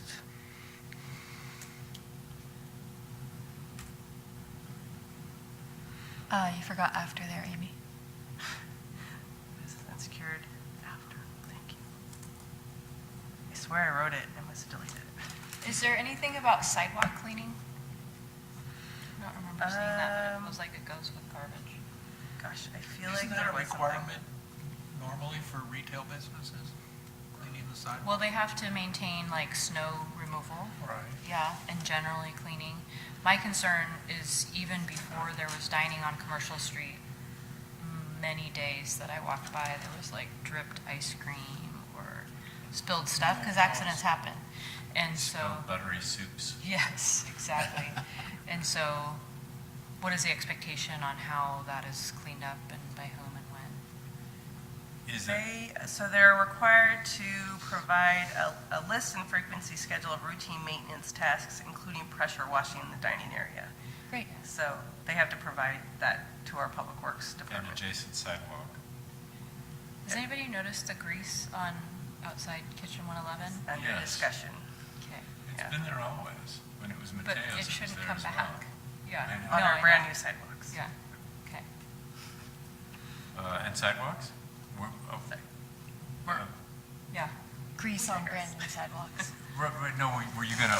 Were you gonna say dining area and sidewalks? And, yeah, I mean, it's the sidewalk dining area. So these are standards that are applicable both to Yeah, I'm sorry. parklets and Right, to. I'm thinking parklets at the moment. Yeah. And I would My think bad. that, I mean, the schedule will have to set forth that it's done outside of regular business hours, right? Because it can't, otherwise they need a Yeah. sidewalk encroachment. Yeah, I think plan it, that's or- the point. I mean, Right. and that's what our public works department would do, Yeah. pressure washing as well. So I think that's right. It's up to the city engineer to approve it. Yeah. So, yeah.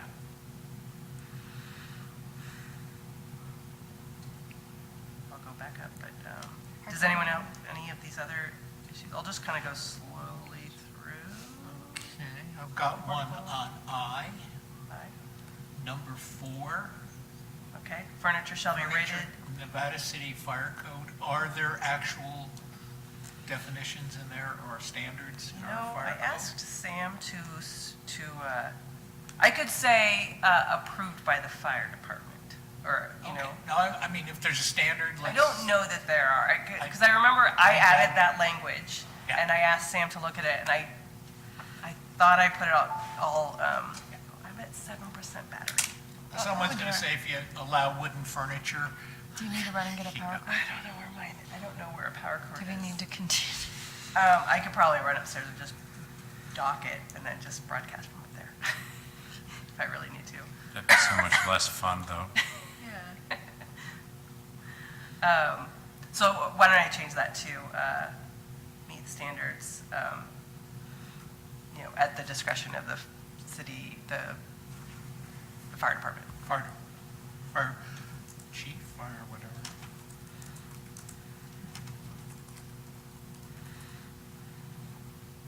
I've got one on L. Question.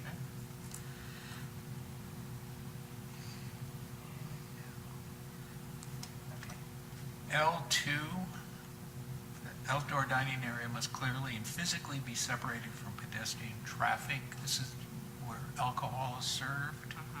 I understand that with a parklet resolves that issue.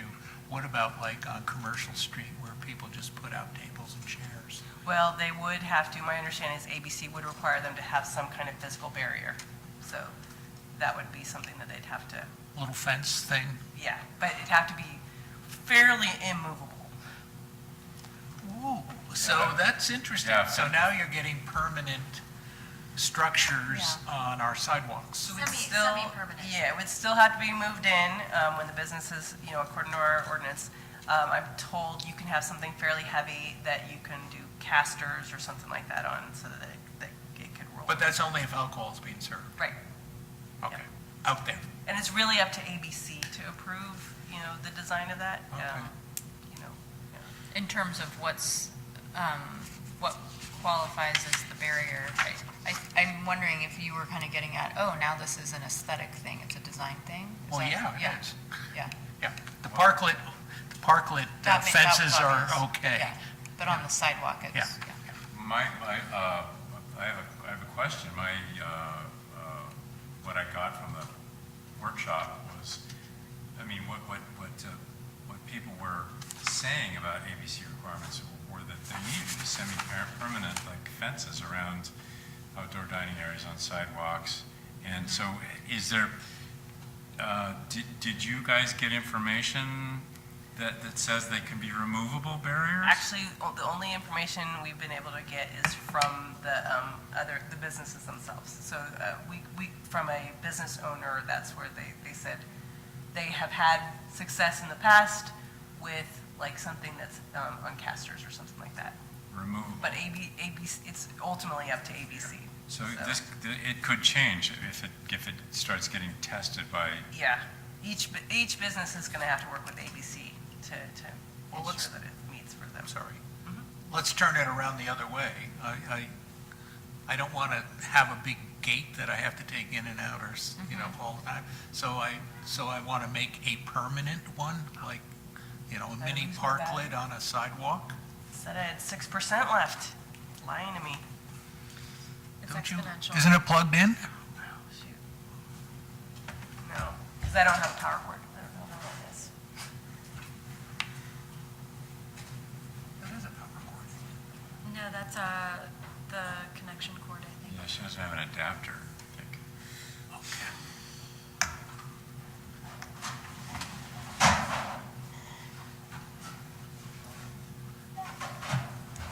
Want to borrow mine? What's the input? Probably the same. Amy, Peter might have one you could use. Yeah, I'm good on the battery. Peter's might be I've got one. compatible. Oh, you got a power cord? Yeah, I do. I don't know if it'll fit your computer.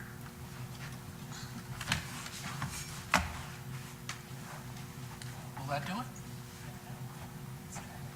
Am I the only Apple here? If mine were here, it would be an Apple too. The elitist side of the...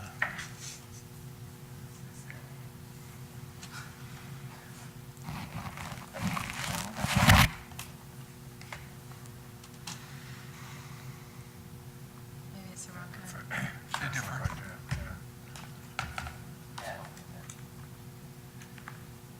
That's my power supply, right? Yeah. Yeah. Will it go in there? No. It has to be I'm gonna your, go- it has to be your computer because you've got a, Yeah, Turn my software only there. problem is that I can go dock upstairs, but I think I need this. Can I plug this into one of your guys's, the microphone? But then we have to get onto the, not logged into the, into the Zoom. Aren't you the host too, or? Yeah. Okay. Go see if I can find a power cord. Of course, I think everyone's gone for the day.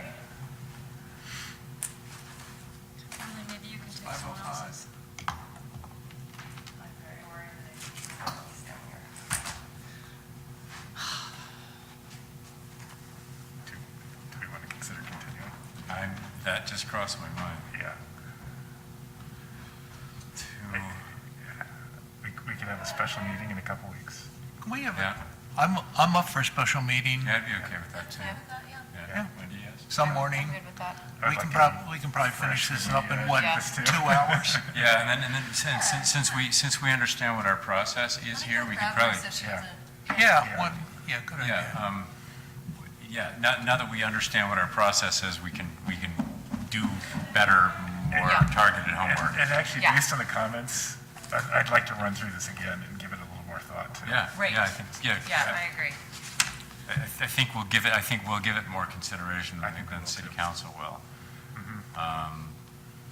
Which is not to say we're like better in any way than the city council. Except that We have more, No, I'm just we kidding. have more time to look at it.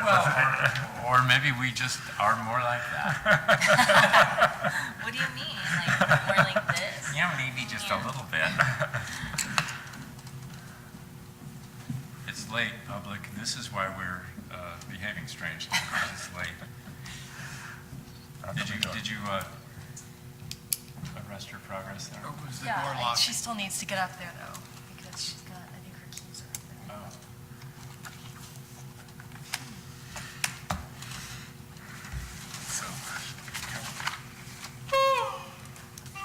Oh, don't start.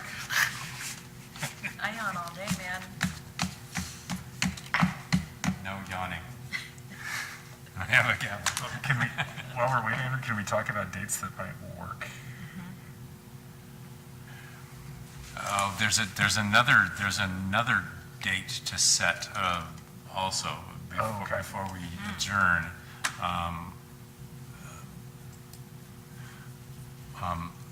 What is it we're considering? Strategic planning. Oh, you're right. Yeah. So Did I miss something strategic? Was that an email? we need to set a date that it's in the agenda. We I need thought to they set- said it. What? Strategic planning, I thought there's dates already, isn't it? There was one for us to select for the planning commission strategic planning session. That's what I read in the agenda. Did Amy Cobden speak to you? Yeah. So if you guys are done making any changes for today, we can continue it and go through the rest of the agenda. Yeah. So I move we continue this item until a special meeting if necessary. You can, if you do a special meeting, we should, Send out an announcement? well, or we can set a date right now. Is there enough time to continue it to our next regularly scheduled meeting without holding up the? Yes, so that's one of the things city manager and I were discussing is, yeah, we do have just barely enough time. If you take it and then we take it right to, you make a recommendation at the August meeting, it can go to the first and second reading for September so we barely make it.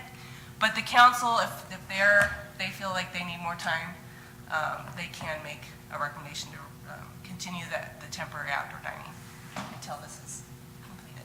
So in your opinion, should we aim for a special meeting to consider this, or are we okay to continue it to the next regularly scheduled meeting? I think it's fine to continue it. That was my actual original recommendation and to take any direction from you guys for any changes. I think it's been a good process though to get through the preliminaries and understand kind of what our role is going to be, so that we can study in a more targeted way and be prepared to really do this up next time. Do it up. Yeah. Unless there's any, is there any? The only other consideration I would say, which we might not have insight into, is how big is the agenda for August already? You know.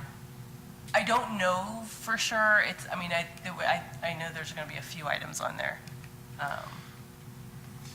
It would also be okay if that agenda is getting very full, that we could be polled about a special meeting if that seems necessary, because it's important to move it forward as needed. And if we want to do a special meeting, I need to notice it 10 days ahead of time. So if we don't do it here, we can poll you all for a special meeting date. But I would need at least 10 days to notice it. I think I propose a special meeting for the sake of, part of why we're continuing this is because we want to be fresh, and I think between a normal agenda and kind of just the density of what we're looking at, it might actually be more pleasant. And I think 2 hours. Yeah. If we're fresh, 2 hours. Yeah. If I look at my I notes. think that's a good point. Just a single purpose meeting would be a good idea. So I don't know. I'm pretty flexible in terms of hours. So 10 days out from tomorrow is August 5th. You said you need at least 10 days, correct? Well, if we set a date here at this meeting, I don't need to do that. Yeah. Got it. Who wants to open the bidding? I would be happy with next week. I will be out of town next week. You'll be out of town? Sorry. Okay. No, good for you. Get your vacation. Should do the 4th, 2 Thursdays from now. I would do that. I can do the 4th. Yeah. I'm fine with that too. Afternoon, 1:30? Yep. On the terminal end of the day versus the middle of the day. I would also prefer Lovely. Morning than our sounds normal great. meeting time. Morning or late afternoon. Like 8 or 4. I prefer morning. I can go for that. Morning would not work. Not good for you. Right. Would the afternoon work for you? The afternoon would work. All right. Like 3. That's fine with me. 3 works for me. Oh, in that case, could we do 3? No, 3's perfect, actually. Never mind. I will be off of work by 2. Okay. Okay. Is that okay with you? At 2? August 4th at 3. Yep. 3. Okay, I'm trying to get this back. I'm trying to get myself back online, but I guess it's all being broadcast, right? I don't know if losing my connection is affecting the legality of our meeting. I think I saw Russ throw his hands up at one point. Russ, can you hear us?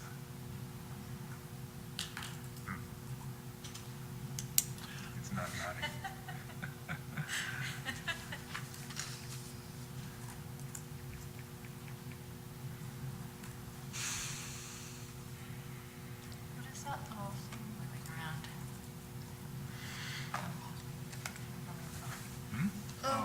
election? Yeah. I hope it didn't disturb you. No, I thought it was a cool. It's not letting me back into my meeting.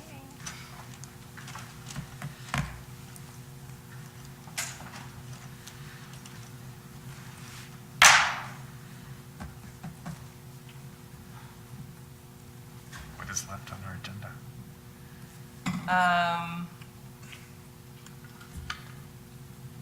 Nothing, no staff requested items, future requested agenda items, there's none. Planning Commission liaison reports.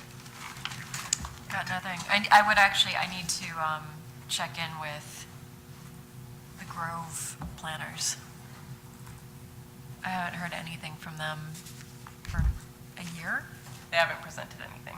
I mean, they're as far, they haven't moved on the project at all. And I did meet with the Atron Nova people and we were fine on the sign, so that's moving forward. Oh, good. I have nothing to report. I've made contact with the Nevada City Motel on Nevada Street, Ryan, and we've talked a couple of times about getting together about design details, and he hasn't reached out to me to confirm anything yet, so but he's still amenable, and They're making progress. yeah, it's looking good. That Yeah, rock wall looks great. Yes. And I like the little peaks over each They of are the doors. cute. That really Yeah, looks yeah. good. Was there some? I thought I read in a communication from you, Amy, about setting times for a strategic planning session. Yes, so that's what I was going to get to next. So I will be working with Chair Nye we're doing strategic planning a little bit differently this year under the management of Sean Grayson. And he's going to do like a series of workshops with various entities. I mean, they're all public, so anyone can go. I just want to interrupt a second. Russell has sent me a message saying there's no sound on Zoom. Let me reconnect. Now that I'm back on. Putting on her technician hat.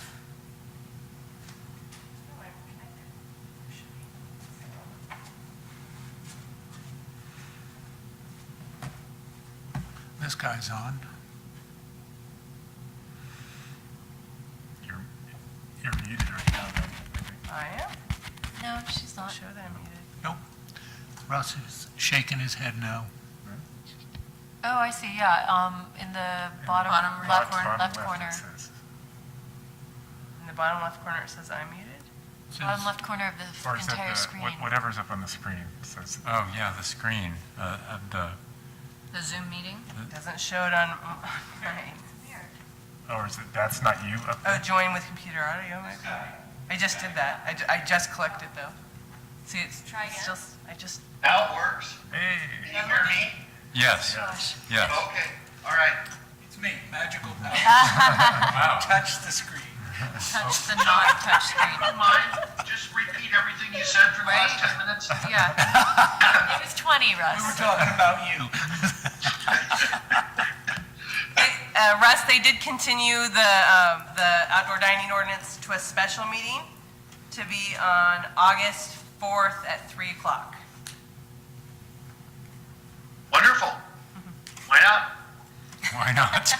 So we were just kind of going through the remaining parts of the agenda, and one is that I'll be working with Chair and I to work on setting a date for the workshop that the city manager wants to work with the planning commission. Set that date. Of course, the public is still welcome to attend, but he'll have one specific for the public as well. So anyway, if you have any dates or times that really won't work, or just some general ideas, you can send those to me or Chair Nye or Chair Nye. We're not in direct communication. I suppose I could dig up my fellow commissioners' email addresses. It's sort of by design, only so that you guys don't accidentally get yourselves into some kind of Brown Act violation. we'll communicate about how to proceed with that, right? Okay. Anything else? I have a question on the strategic planning. Now, on the site, there is a couple dates for strategic planning. Is that for the city council? He has set some dates, I think, for the public. Okay. So, yeah. Okay. But ours will be, I think all of these smaller workshops will inform on the ultimate one before city council. Okay. That's That my sounds- understanding. makes sense. Thank you. Building permit report is received and filed. I think we can adjourn now. Is that correct? Gavel. I'm sorry for all the technical difficulties we had. Thank you all. We are adjourned. Thank you. Okay, bye. If I'd known you were that